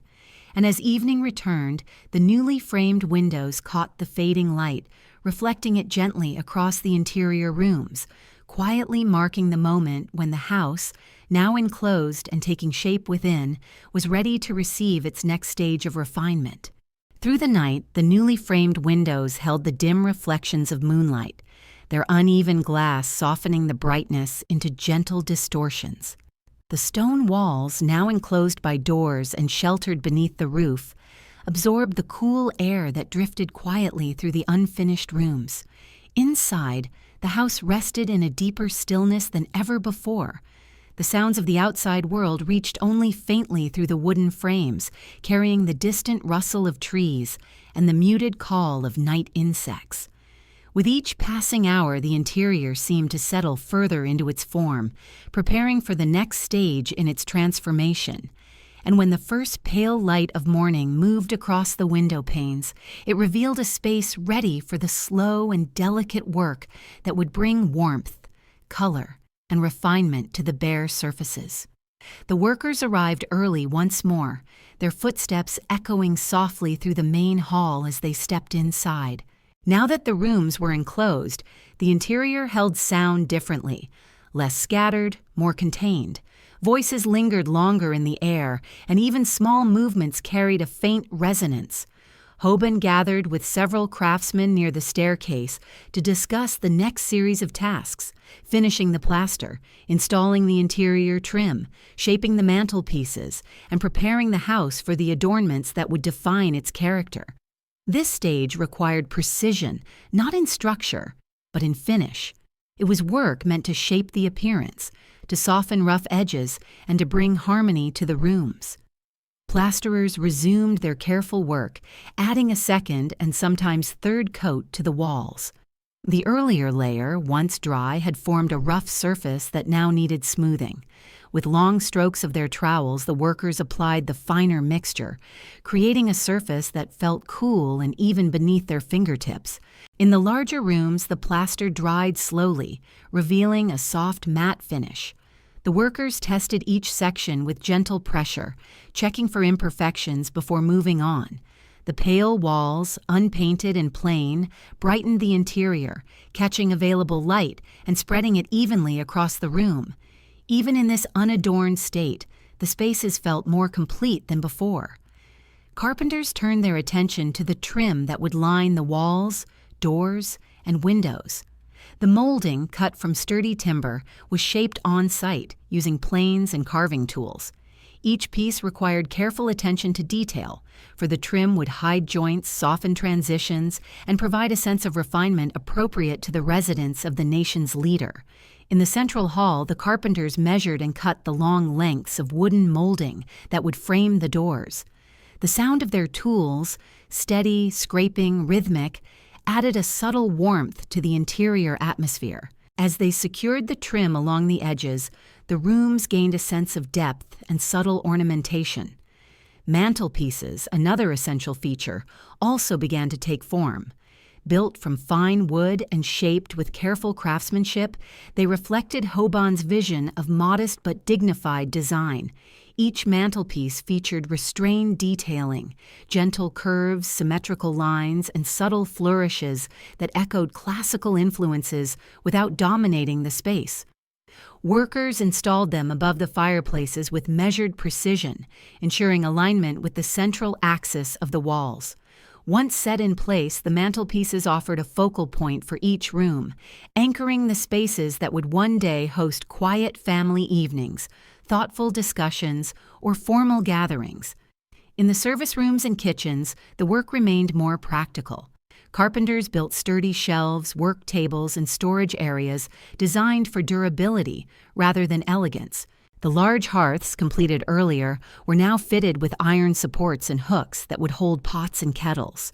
Workers also reinforced the floors in these areas, knowing they would bear heavy use.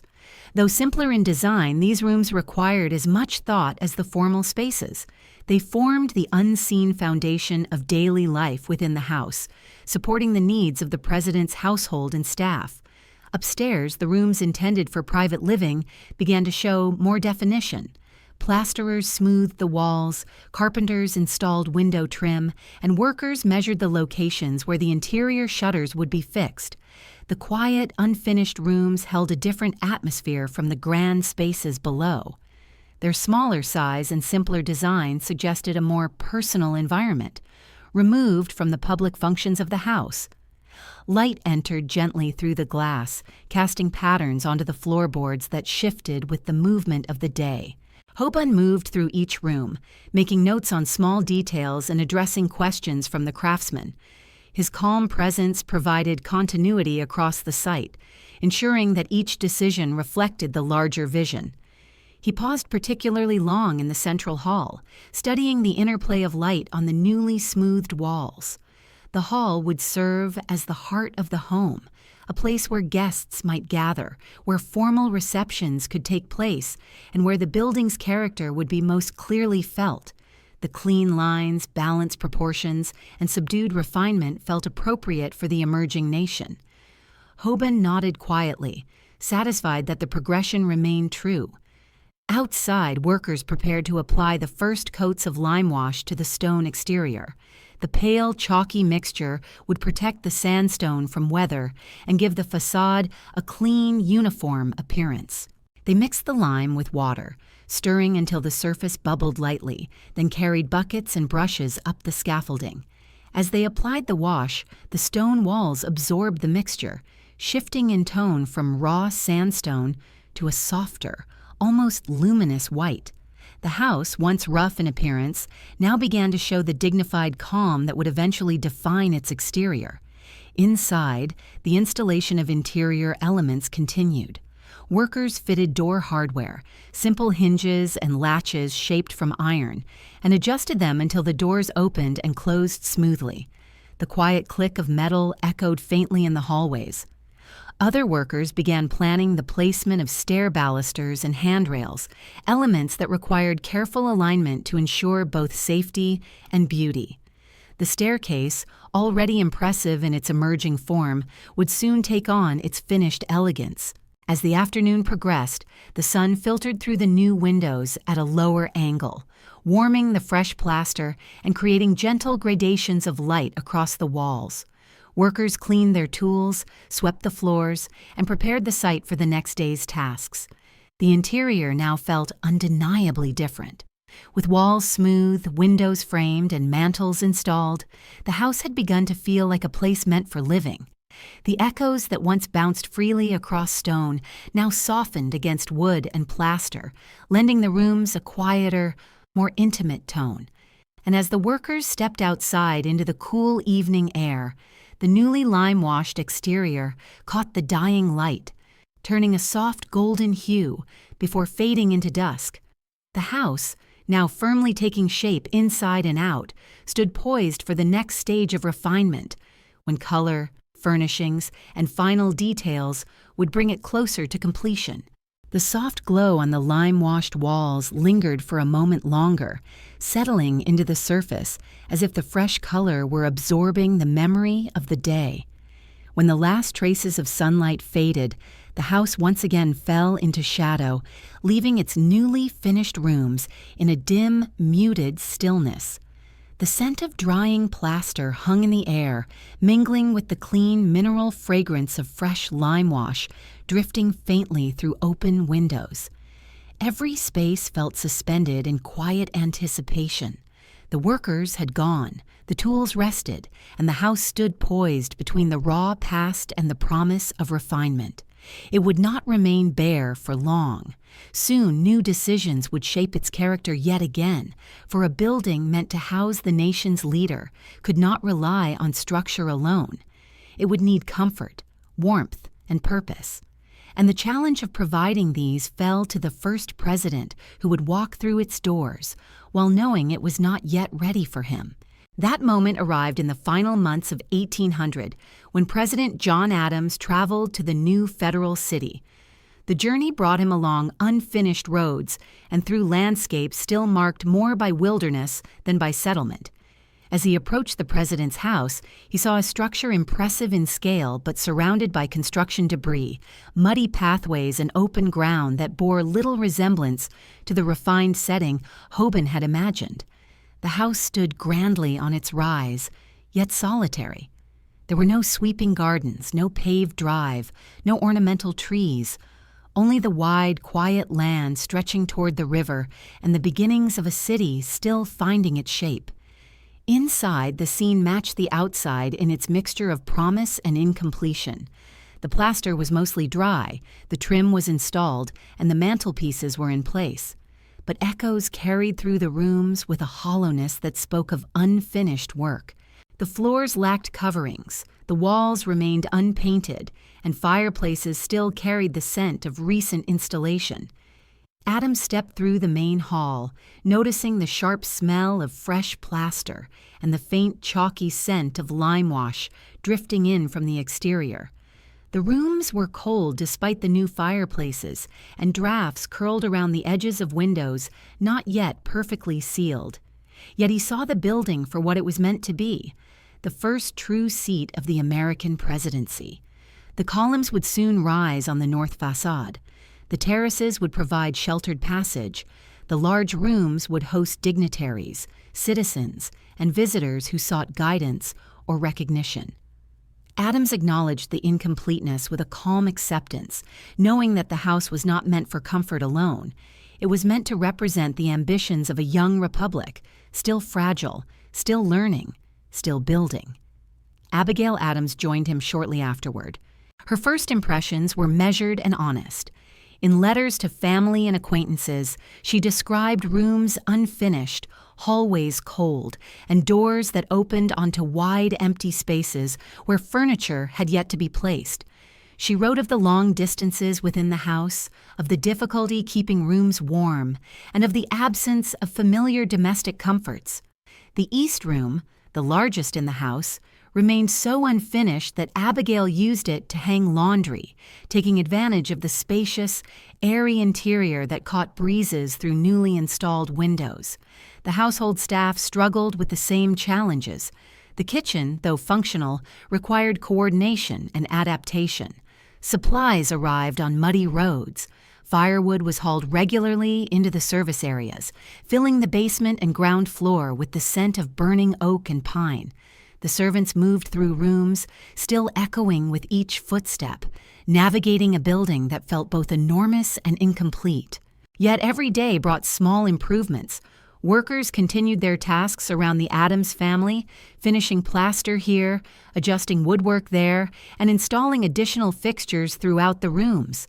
They moved with quiet respect, aware that the president lived among them, though the building itself remained a work in progress. The president's office, one of the smaller formal rooms on the main floor, became functional quickly.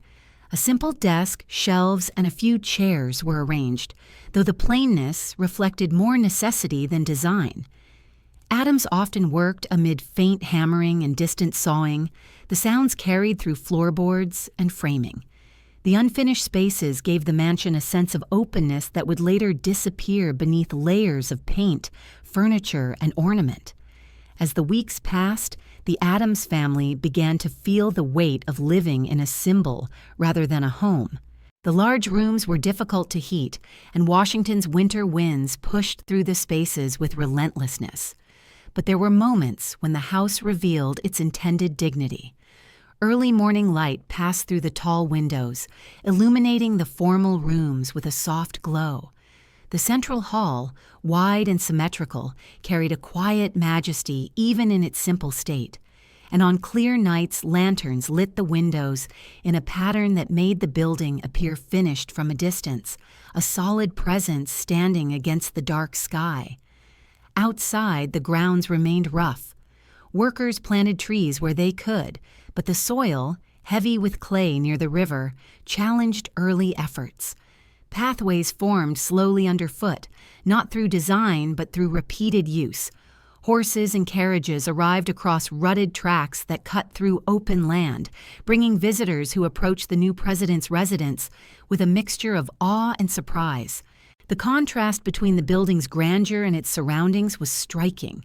Many saw potential rather than completion, a house ready to evolve alongside the nation. The Adams occupancy lasted only a few months. With the presidential transition approaching and the political tensions of the era running high, Adams prepared to leave. He walked through the rooms one final time, aware that he had been the first to call the house home, even if briefly. His time within its walls marked the beginning of a legacy far larger than any single presidency. The unfinished state of the house reflected the unfinished state of the country, young, ambitious, imperfect, and full of potential. When Adams departed early on the morning of March 4, 1801, the house stood quiet once more. The rising sun touched the lime-washed walls, giving them a soft brightness that seemed to promise renewal. And as the echoes of his footsteps faded, the house waited in stillness for its next occupant, a man whose architectural passion would shape its next chapter. The unsettled quiet of the mansion seemed to ask what changes he might bring, and how his vision would guide the building toward its fuller form. The quiet that followed John Adams' departure lingered like a thin veil over the great unfinished rooms, settling into corners, stairwells, and the long central hall. The morning light that slipped across the bare floors revealed the slight irregularities of drying plaster and the pale, chalky streaks of recent lime wash, giving the interior a muted softness despite its incompleteness. Every footstep from the servants echoed sharply, carrying through the vacant east room and rising faintly to the upper floors, where the air remained cool and still.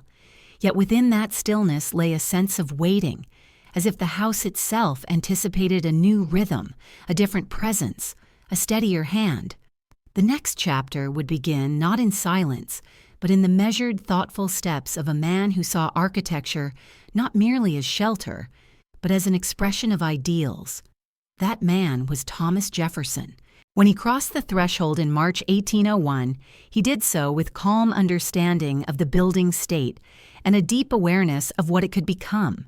His mind, trained through years of study and influenced by long months in Europe, carried a library of architectural forms and classical principles. He had once hoped his own design might rise on this spot, but he accepted that duty now required something different, to complete and refine the structure chosen to represent the Republic. As he stepped through the entrance hall, his eye lingered on proportions, window placements, and the balance between public and private rooms.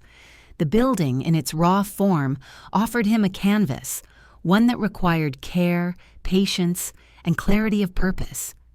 Jefferson approached the house with quiet method. He observed how light entered the windows at different hours, how drafts moved through the long corridors, how sound traveled between open doorways. In these details, he found not flaws but opportunities for improvement. He understood what the Adams family had experienced: the cold, the bareness, the unsettling sense of scale without warmth, and he resolved to soften these edges through thoughtful modifications that would honor Hoban's structure while shaping it for daily life. The terraces became his first major contribution. For Jefferson, connecting the house to its grounds mattered as much as refining the rooms within. He envisioned covered passageways stretching from the east and west, modest in appearance but essential for function.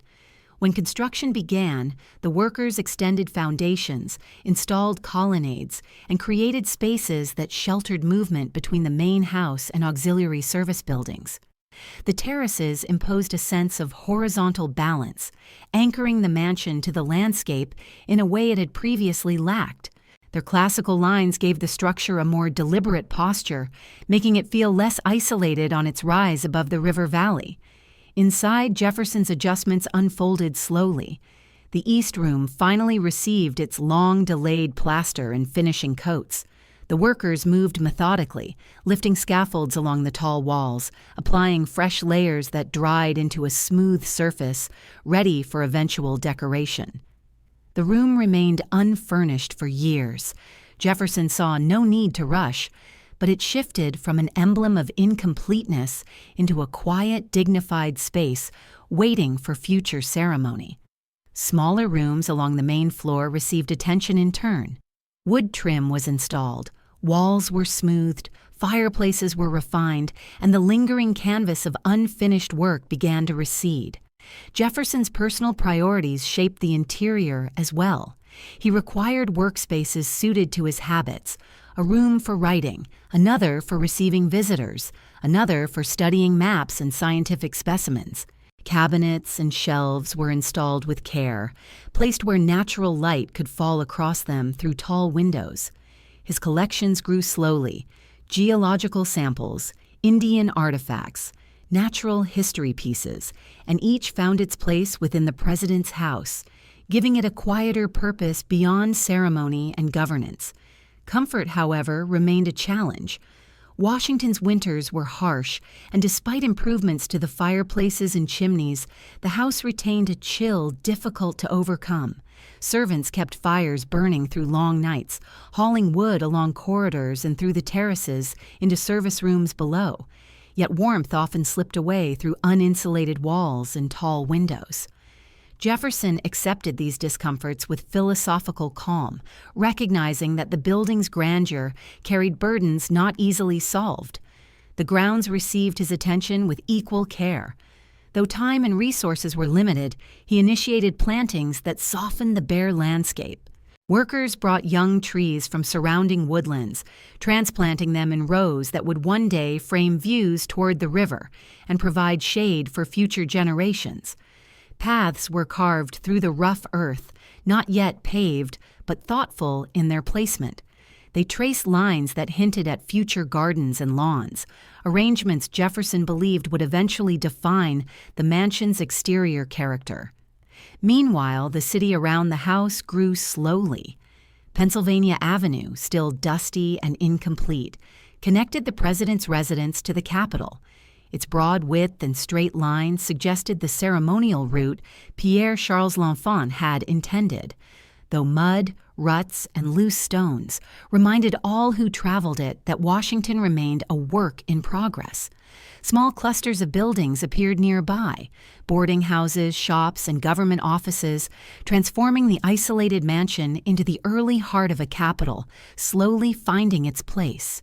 The pressures of political life continued around these improvements, but they did not deter Jefferson from shaping the house with patient attention. He understood that the building would outlast any presidency. Its form, its structure, and its atmosphere would influence the nation's identity long after his own term ended. This awareness guided his decisions, encouraging restraint, durability, and respect for classical forms. By the time he left office in 1809, the president's house felt more complete than it had under any previous occupant. The large rooms had gained purpose. The terraces added function and balance. The grounds carried the first signs of cultivated order. And the building itself, still modest compared to the palaces of Europe, stood firmly as an American creation, shaped by layers of thought and labor. Yet even with the improvements, the house remained vulnerable. Its wooden interior structure, so typical of the period, carried the ever-present risk of fire. Workers and servants knew the danger well, tending candles and hearths with caution.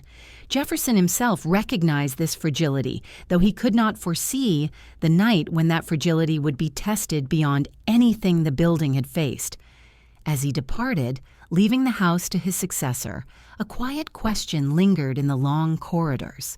How long would this structure endure the challenges of a restless young nation?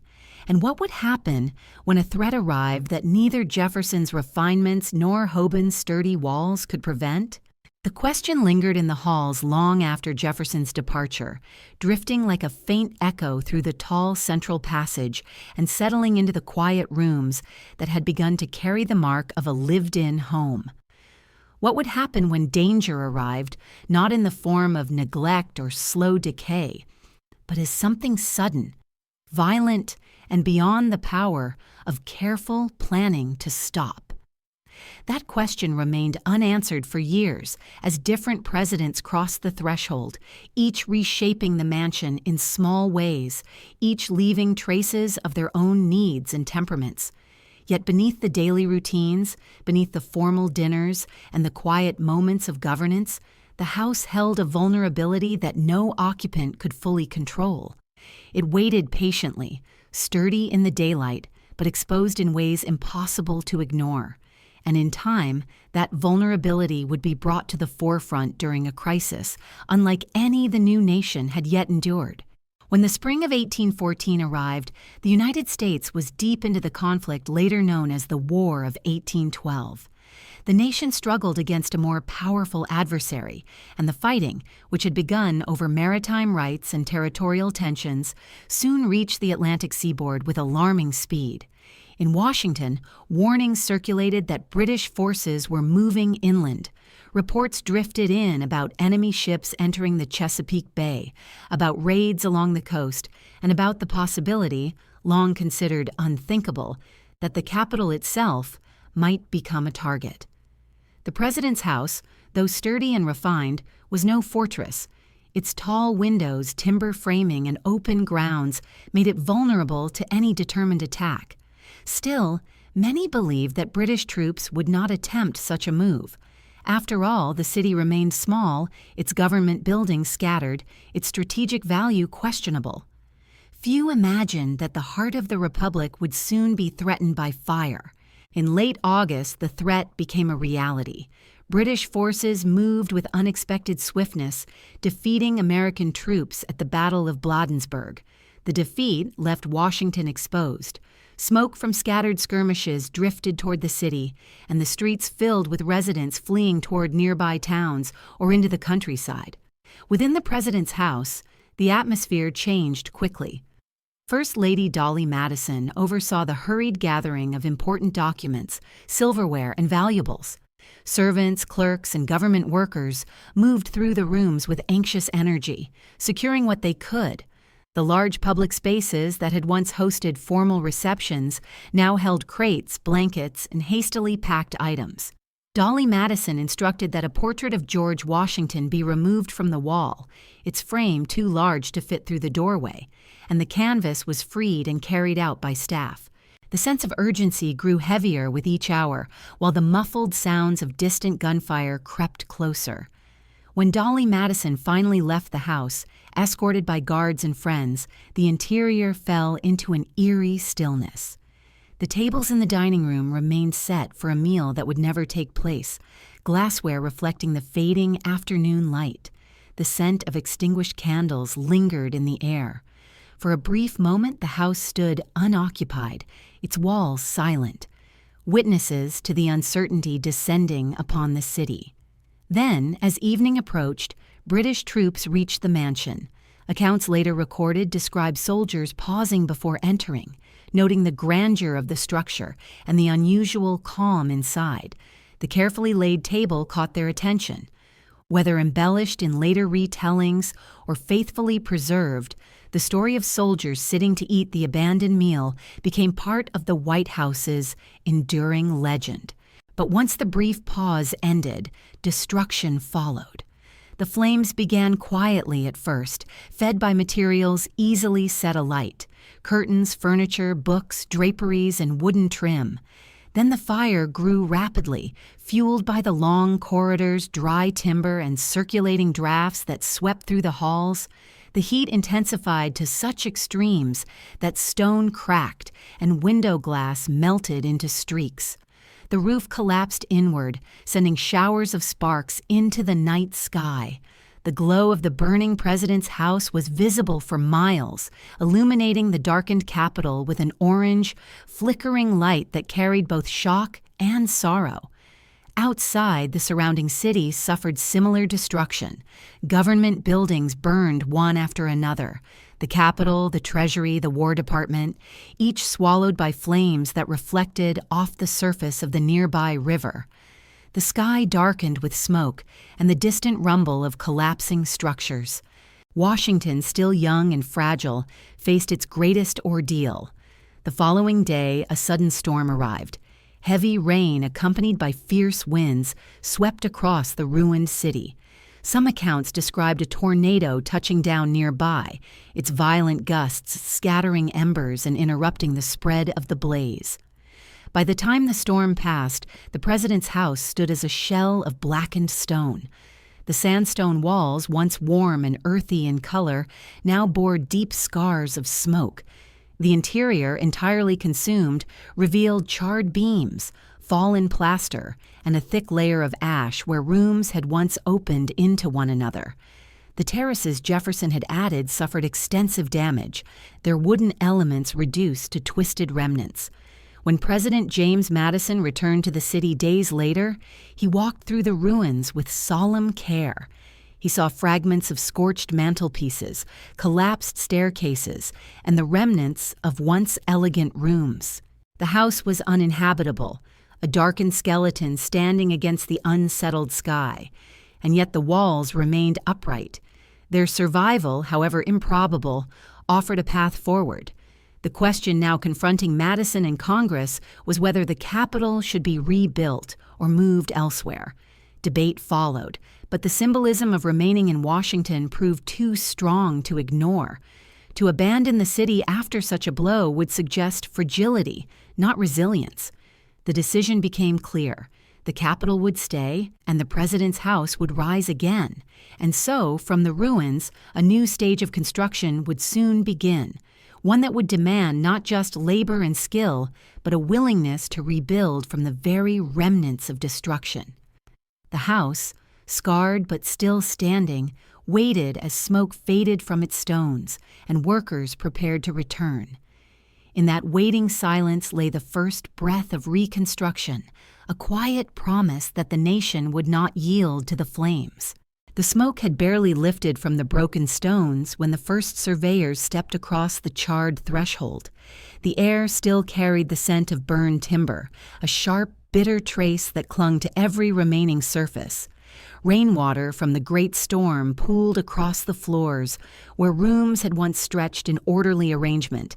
Footsteps echoed not on polished wood, but on wet debris, soft ash, and fallen fragments of plaster. The house stood open to the sky, the jagged outline of its walls rising like a monument to both ruin and endurance.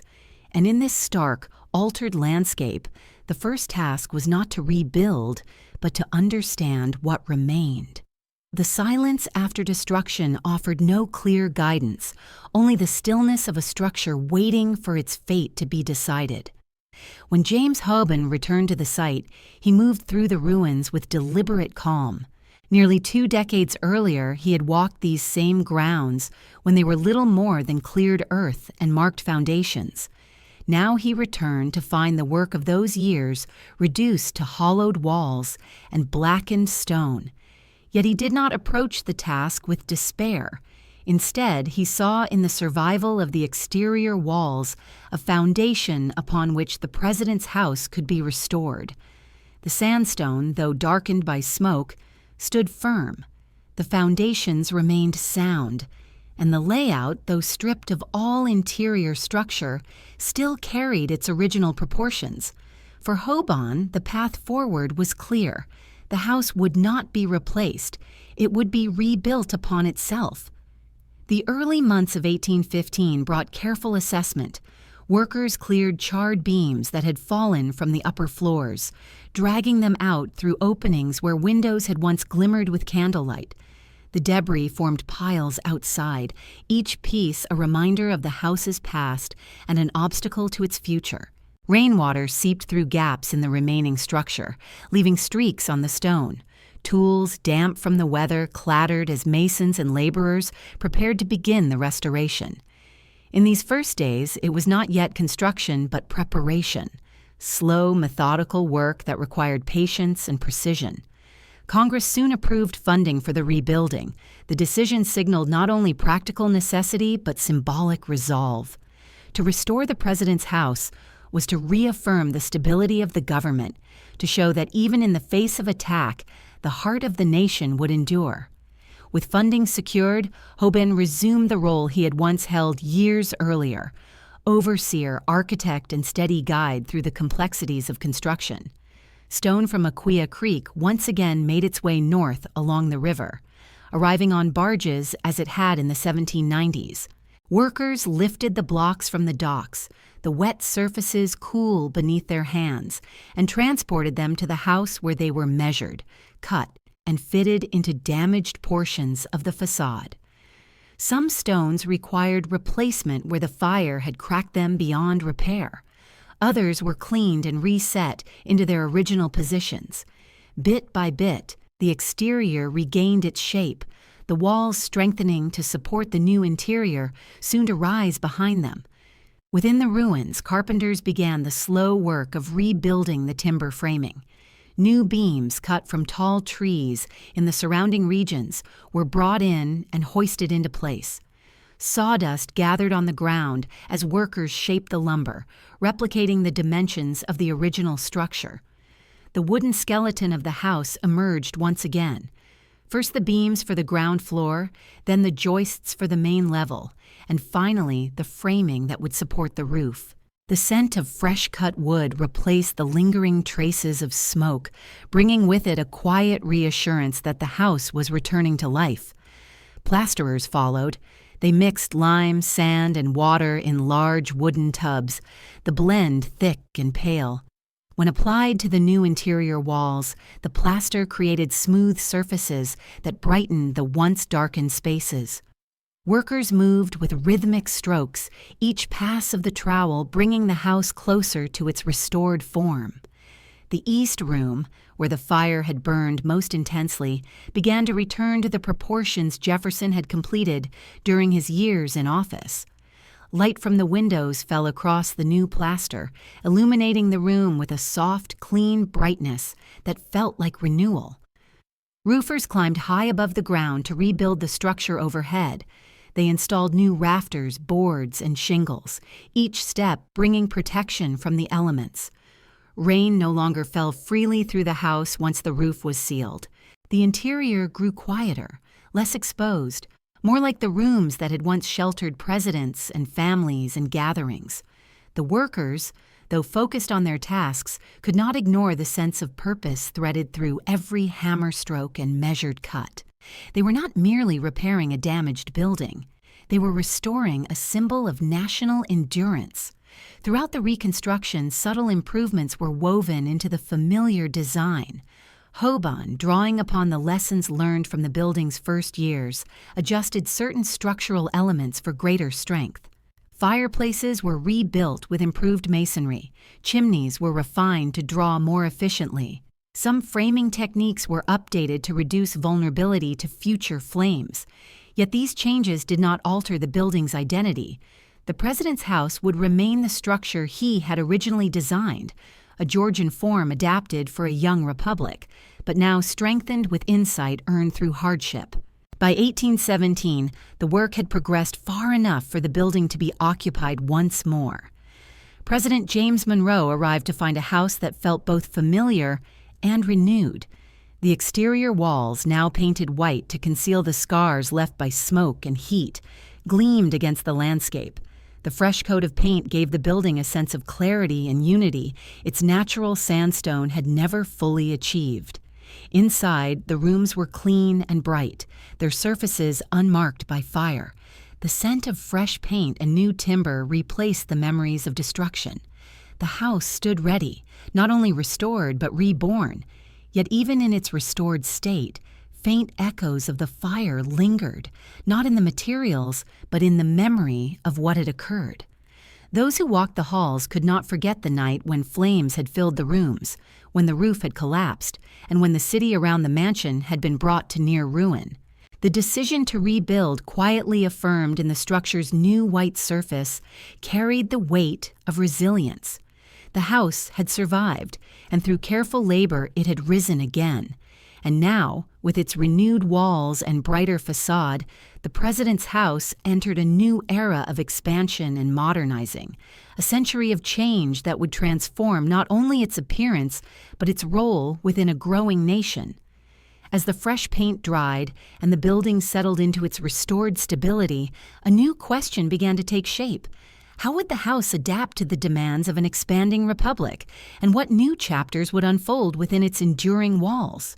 The question of how the restored mansion would evolve lingered softly within its newly brightened rooms, carried along the length of the central hall, where fresh paint still held a faint, clean scent. The house, once blackened and hollow, now stood steady beneath its rebuilt roof, every beam and joist settling into its place with a quiet confidence. Morning light entered through tall windows that had been fitted with clear new panes, falling across floors not yet worn by footsteps and walls not yet touched by the passage of time. Though restored, the house did not feel simply returned to the past. It felt poised for something larger, as if the fire, destructive though it had been, had cleared the way for a new chapter shaped by expansion, refinement, and a growing nation's changing needs. By the time President James Monroe arrived to take residence, the mansion's transformation was unmistakable. The fresh coat of white paint on the exterior had given it a clarity and definition that its natural sandstone had never conveyed. The pale surface reflected sunlight, offering a calm and dignified presence above the surrounding grounds. From a distance, the mansion appeared unified, whole, and unmistakably symbolic. The white exterior, initially chosen to conceal the scars of fire, soon became the building's defining characteristic. It was during this period that people began more commonly referring to it as the White House, a name that would eventually become its own identity. Inside, the work of rebuilding had left rooms clean and unadorned, ready to be shaped by the needs of the new administration. But Monroe quickly realized that restoration alone would not be enough. The nation was changing, growing in population, expanding westward, and strengthening its institutions. The president's house needed to reflect that change not only in symbolism, but in function. The elegant but modest interiors of the early years no longer fit the vision of a country stepping cautiously yet steadily onto the world stage. Monroe turned to the celebrated French furnishings he had acquired during his diplomatic service. He selected pieces not for excess or show, but to elevate the dignity of the mansion. Carved gilded chairs, refined carpets, and heavy draperies found their place in the formal spaces. In the Blue Room, tastefully chosen decor softened the once empty walls. The south-facing windows gathered daylight that settled in wide pools on new upholstery, revealing threads of deep blue and gold that had once graced European salons. The state dining room, still relatively simple in form, gained elegance through new furnishings and table settings that reflected a careful balance between Republican restraint and international respectability. The arrival of these furnishings marked the beginning of a new phase in the house's history, one in which the president's residence became not just a personal home, but a reflection of national identity. Visitors from abroad, ambassadors, diplomats, and envoys stepped through its doors expecting to meet a fledgling nation. Instead, they found themselves welcomed into a residence that managed to express dignity without ostentation, refinement without pretense. Monroe's improvements, though thoughtful, were only the beginning. In the years that followed, the mansion would see additional expansions driven by necessity. As the workload of the presidency grew, so too did the need for staff, storage, and functional spaces. The House, designed in an era when government was smaller and simpler, struggled to contain the expanding responsibilities placed upon it. Secretaries, clerks, and aides often worked in cramped corners or converted rooms. The household staff, charged with maintaining both domestic and ceremonial functions, moved through crowded service areas that had never been designed for the demands of a fully operational national residence. By the 1820s and 1830s, discussions emerged about the need for more space. Some suggested building separate offices for administrative functions. Others proposed expanding the house itself. Each idea reflected the same core truth. The mansion, though beautiful and symbolic, was beginning to show its limitations. President Andrew Jackson brought new momentum to these conversations. His vigorous approach to executive power required a household and staff larger than any before him. The mansion's rooms filled with activity, clerks sorting correspondence, visitors seeking audiences, political allies meeting in small, crowded spaces. Jackson himself, marked by years of military service and hardship, treated the house as both home and headquarters. Yet he recognized that the building needed reinforcement and improvement if it was to withstand the demands of a growing republic. He authorized updates to the East Room, enhancements to the grounds, and repairs where decades of use had begun to show. But even these efforts only temporarily eased the pressure on the mansion's limited space. Behind its dignified facade, the White House remained a structure pressed to its limits. Outside, the grounds continued to develop slowly under the influence of successive administrations. Gravel paths took form, connecting the mansion to nearby roads. Trees planted during Jefferson's years grew taller, casting wide pools of shade. The city itself, though still small, began to expand around the president's house. Streets gained clearer definition, though they remained unpaved and dusty in dry months, muddy in the rain. Carriages rattled past the mansion's gates, carrying officials, laborers, and citizens through a capital still finding its identity. Within the house, the seasons brought continuing adjustments. Furnishings required repair. Dampness crept into corners during humid summers. Fires in the hearths demanded constant attention in winter. The mansion lived, breathed, and aged. And through its daily rhythms, it became clear that the structure, restored after the fire of 1814, would soon require not only maintenance, but genuine modernization. Yet for all its limitations, the house remained at the center of American life. It welcomed foreign guests, hosted state events, and provided a setting for decisions that would shape the nation's path. Presidents came and went, each leaving subtle marks on the structure that endured long after their terms ended. Children played in its yards. Families gathered near its fireplaces. Staff, often unseen in the historical record, moved through its corridors at all hours, their quiet labor keeping the mansion functioning. The house had been rebuilt from ashes, strengthened through careful reconstruction, and refined through early stages of modernization. But a new era was approaching, one that would bring technological advancements, architectural expansion, and the pressures of a nation growing faster than the mansion had ever been designed to accommodate. Its white exterior shone in the sunlight, calm and dignified, but beneath that surface lay a truth that could not be ignored. The house would soon face new demands, new expectations, and challenges that would test its adaptability in ways the original builders could never have imagined. And as the final years of the early 19th century drew near, the mansion seemed to wait once more, quietly, steadily, for the next transformation that time would inevitably bring. The quiet expectancy that settled over the mansion in those final years of the early 19th century lingered softly in its corridors. The newly whitened exterior gleamed under sunlight, its smooth surface giving little hint of the growing pressures within.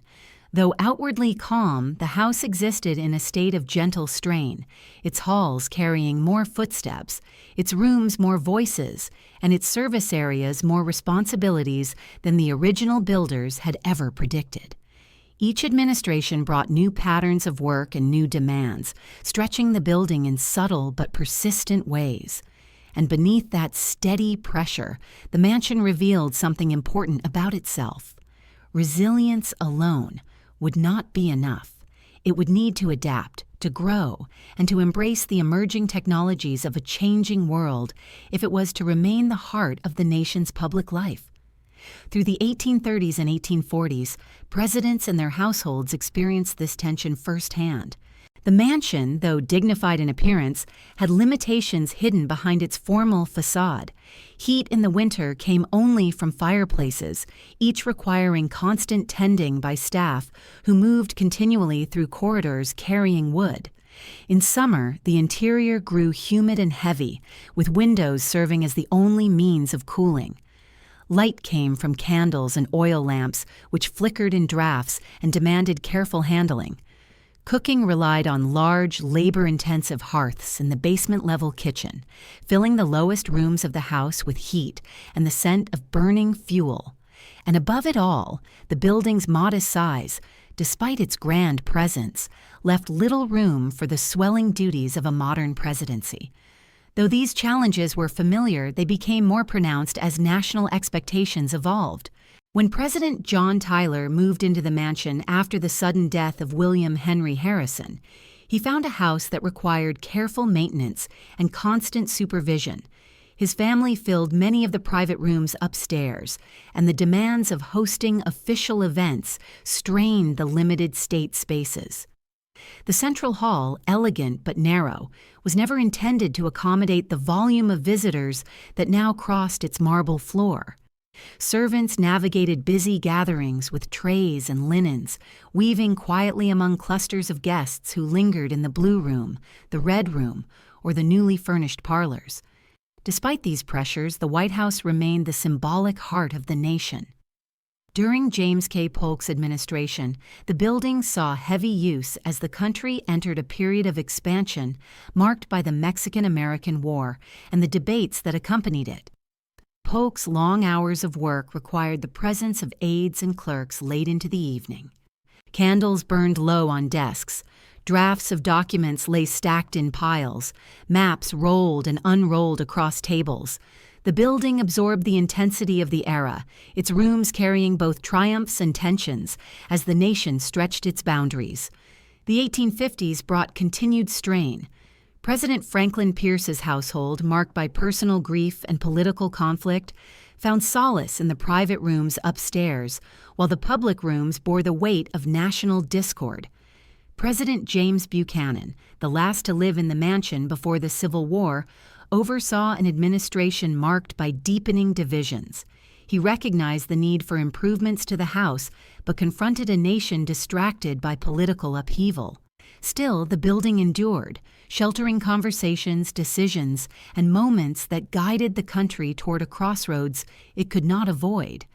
By the time Abraham Lincoln arrived in 1861, the mansion carried the quiet gravity of a structure that had witnessed decades of change.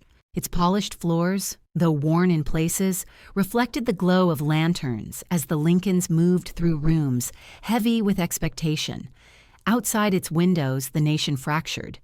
Inside, the house transformed from a place of ceremony to a beacon of stability in a time of crisis. Lincoln entered the mansion during a moment of deep uncertainty. The house, though familiar in form, felt different beneath the weight of the conflict unfolding around it. Guards stood on the grounds, windows were reinforced, movements were cautious. The White House became both home and command center, a place where decisions with far-reaching consequences were made in rooms still bearing the delicate furnishings of earlier administrations. The war pressed on and the House adapted. The telegraph office in a nearby building buzzed with messages. Cabinet members arrived at all hours. Clerks filled adjoining offices. And Lincoln, seeking quiet, walked the long hallways late into the night. his footsteps soft against the floorboards, the distant sounds of the city reaching him faintly through the glass. Despite the turmoil, the mansion remained a symbol of continuity. Its white walls, untouched by fire since their restoration, stood firm against the uncertain future. The building's proportions, rooted in classical ideals, conveyed calm and stability, even as conflict raged across the country. Visitors sensed both the gravity of the moment and the endurance of the institution, housed within these walls. When the war finally ended, the mansion held a deep and solemn stillness. The rooms that had witnessed countless decisions now absorbed the weight of loss. After Lincoln's assassination, the house carried a quiet grief. Draperies were darkened, mirrors were covered. Footsteps echoed more softly in the hallways. Outside, citizens gathered, drawn by the silent presence of the building that had become a symbol of national endurance in its own right. In the years that followed, presidents recognized that the house could no longer remain unchanged. The pressures of governance had outgrown its original structure. The Civil War had revealed the extraordinary demands placed upon the executive office. The nation was larger, its responsibilities more complex, its expectations higher. The mansion needed more than simple maintenance. It required modernization. The era of candles and fireplaces could no longer serve a government entering the industrial age. Staff, administrators, and officials needed space to work. Families required comfort, and the building itself, though resilient, needed strengthening. And so, as the 19th century moved toward its final decades, the White House prepared quietly for transformation once again. Oil lamps would soon replace candles. Bells and speaking tubes would be installed. Eventually, new technologies, plumbing, heating systems, and later electricity, would begin their slow but inevitable integration. The mansion, rebuilt once from ashes, now stood ready for a new kind of rebirth, not through destruction but through adaptation. Its white walls held the memory of the past, but its rooms, gradually changing, pointed toward a future shaped by invention, growth, and the widening scope of a nation that had survived its greatest trial. The quiet readiness that settled over the mansion after the Civil War carried a different quality from the stillness that had followed earlier moments of crisis. This was not the uneasy pause of a building waiting to see whether it would be rebuilt, nor the fragile calm of a nation newly reunited. Instead, it was the steady breath of a structure sensing the approach of change, not sudden, dramatic change, but the gradual and unrelenting arrival of new expectations shaped by a modernizing world. The White House, which had endured fire, war, and decades of expanding presidential responsibility, now entered a period in which innovation itself would test its resilience. And as the last decades of the 19th century unfolded, the mansion began to experience a transformation not driven by destruction, but by progress. President Ulysses S. Grant, taking office in 1869, arrived at a White House showing unmistakable signs of age. The war years had taxed the building heavily, and the constant presence of soldiers, clerks, and visitors had worn down floors, staircases, and furnishings. The carpets in the central hall were frayed at their edges. The wallpaper in several rooms bore the marks of dampness and smoke from years of heavy use. The fireplaces, needed for heat in winter, left darkened patches on plastered surfaces. And beneath the floors, the old systems that supported the house struggled under the weight of increased activity. Grant recognized these challenges. His administration worked to restore the most heavily worn areas, replacing carpets and repainting walls. But the deeper issues extended beyond ornament. The White House needed modern systems never imagined by the builders of the 1790s. Hot and cold running water, improved sanitation, mechanical ventilation, and consistent lighting were quickly becoming standard in public buildings and private homes alike. Without such updates, the president's residence risked becoming a symbol of neglect rather than national dignity. The first major technological improvement arrived in 1873, when running water was introduced. Pipes were installed behind walls and beneath floors, their placement requiring careful adjustments that revealed the mansion's age and the limits of its original construction. Workers navigated narrow cavities between timber framing and masonry, threading pipes through spaces never meant to hold them. When water finally flowed from newly placed fixtures, the White House took a quiet but significant step toward modernization. The change was not dramatic to the eye, yet it signaled the beginning of an era in which the mansion would increasingly reflect the pace of the nation. Ventilation followed.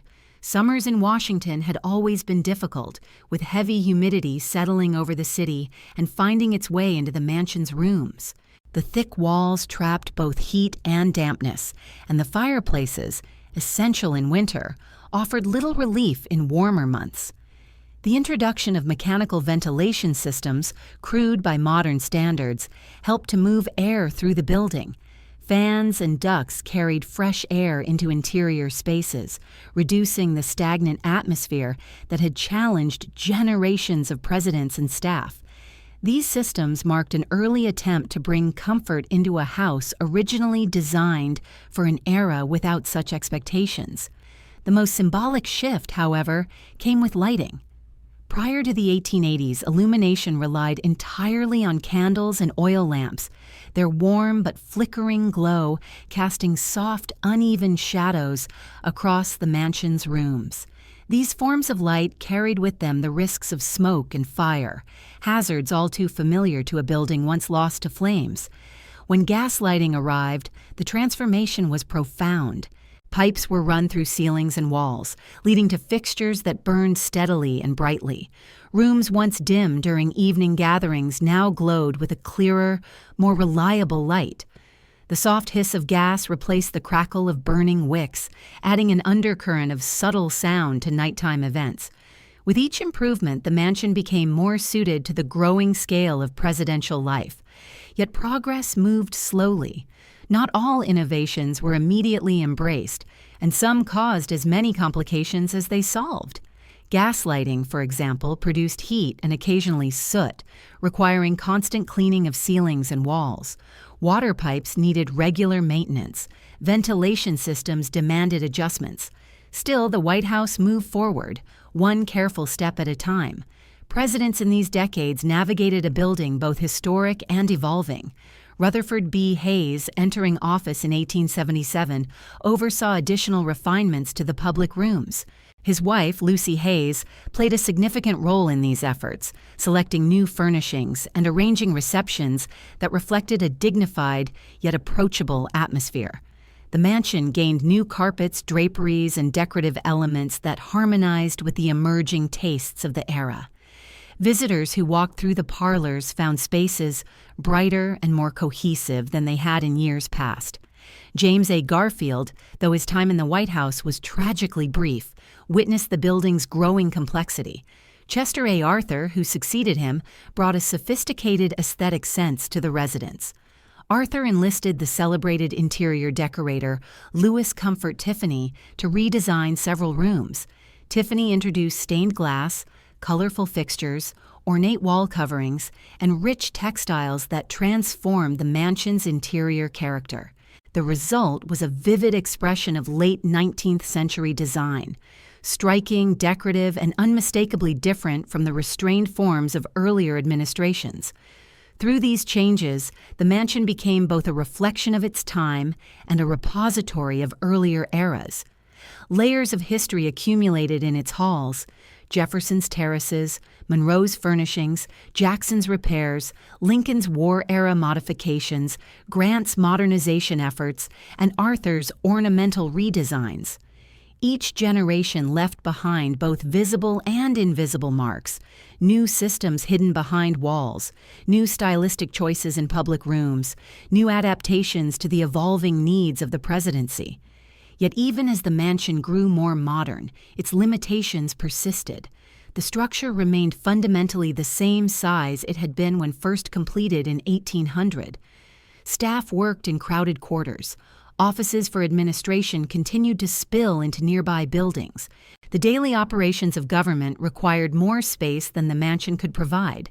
The elegant rooms, while suitable for receptions and ceremonies, were not well suited for the increasing administrative workload.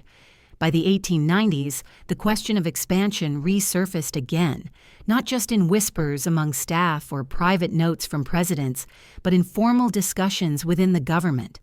The White House, though resilient and increasingly modernized, could no longer meet the demands placed upon it. The nation had changed dramatically.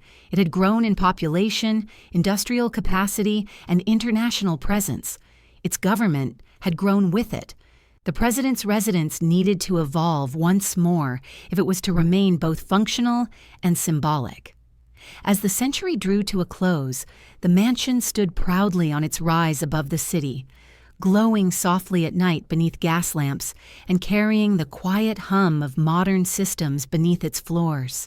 But beneath that calm surface lay a question that had shaped the house since the early days of the Republic. How could a building created for a young, modest government continue to serve a nation stepping firmly into the modern age? The answer would emerge in the new century, bringing with it one of the most significant transformations the mansion had ever undergone. The question of how a modest 18th century mansion could continue serving a modern, expanding nation settled gently into the building's foundations as the 19th century gave way to the 20th. The White House, glowing softly at night beneath its gas-lit fixtures, stood dignified and calm. Yet beneath that surface, its limitations grew more apparent with every passing year. The corridors remained narrow, the service areas cramped, and the administrative work of an increasingly complex federal government pressed heavily on the mansion's finite rooms. The house, though cherished and symbolic, strained quietly under duties it had never been built to carry. And as the new century dawned, it waited once more, steady but expectant, for the transformation that history would soon require. That transformation began in earnest with the arrival of President Theodore Roosevelt in 1901. Roosevelt's energy filled the mansion from the moment he stepped inside. His young children brought laughter and movement to the upper floors, while his assistants, military aides, and cabinet members filled the lower rooms with constant activity. The house, already stretched thin, now felt smaller than ever. Staff worked elbow to elbow in cramped quarters. The president's secretaries handled correspondence from makeshift desks in hallways or borrowed rooms. Telephones, new to many households, had begun appearing in government offices. But the White House lacked the space for a reliable, organized system. Roosevelt understood immediately that the building needed not mere improvements, but rethinking. He appointed the architectural firm McKim, Mead, and White, leaders of the American Renaissance movement, to design a plan that would preserve the historic character of the White House while giving it the functionality required by a modern presidency. Their proposal was bold: move the offices, long squeezed into the mansion's second floor, into a dedicated structure connected to the house by a colonnaded corridor. This new wing would provide room for the president's secretaries, administrative staff, and meeting spaces, relieving the residence of duties it could no longer manage. Construction began swiftly.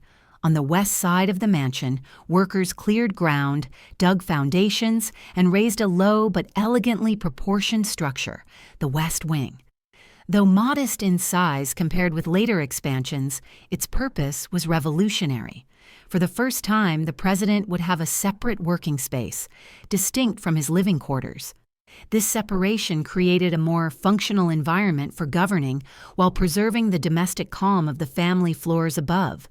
Inside the mansion itself, McKim, Mead, and White undertook a thoughtful redesign rooted in classical simplicity. The Victorian ornamentation added during earlier administrations was removed, replaced with clean lines, lighter colors, and symmetrical arrangements inspired by 18th century ideals. The central hall regained a quiet dignity. Public rooms, such as the East Room, the Blue Room, and the Red Room, were refined to reflect a sense of formality appropriate to state functions.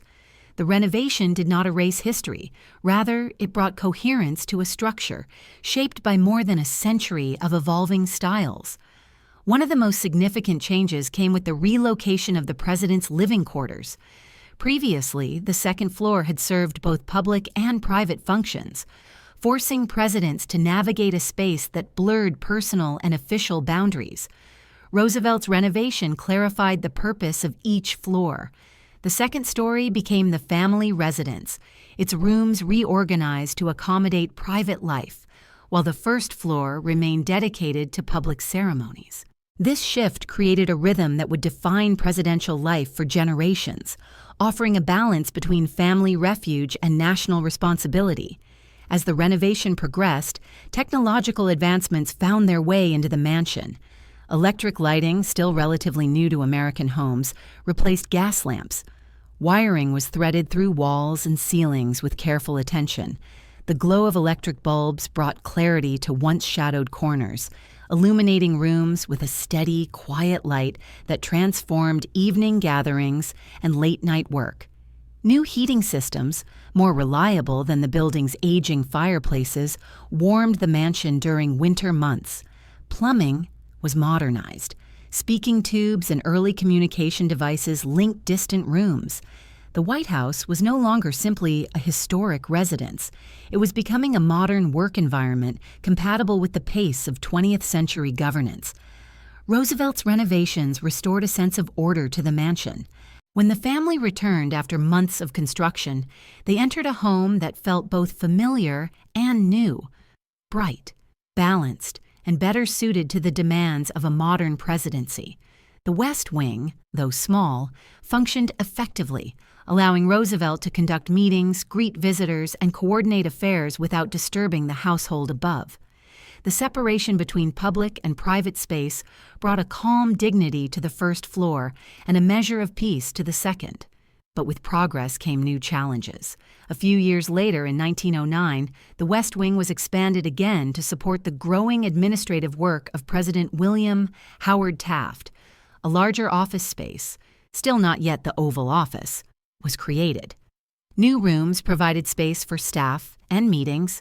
The executive branch, steadily expanding along with the country, continued to press outward. Yet even with these additions, the mansion remained fundamentally dependent on a structure more than a century old.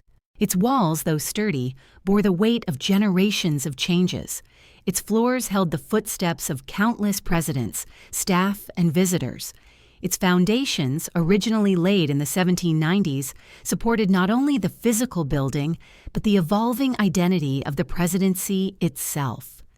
As the 1910s and 1920s passed, the White House adapted slowly but inevitably to the shifting currents of American life. Presidents such as Woodrow Wilson and Warren Harding used the mansion as both home and headquarters during times of national trial and transition. Telephones multiplied, typewriters clattered, early automobiles arrived at the gates, replacing carriages and altering the rhythms of arrival and departure. The world outside was changing rapidly, and the White House, though steeped in history, changed with it. By the 1930s, however, new pressures emerged that the mansion could no longer ignore.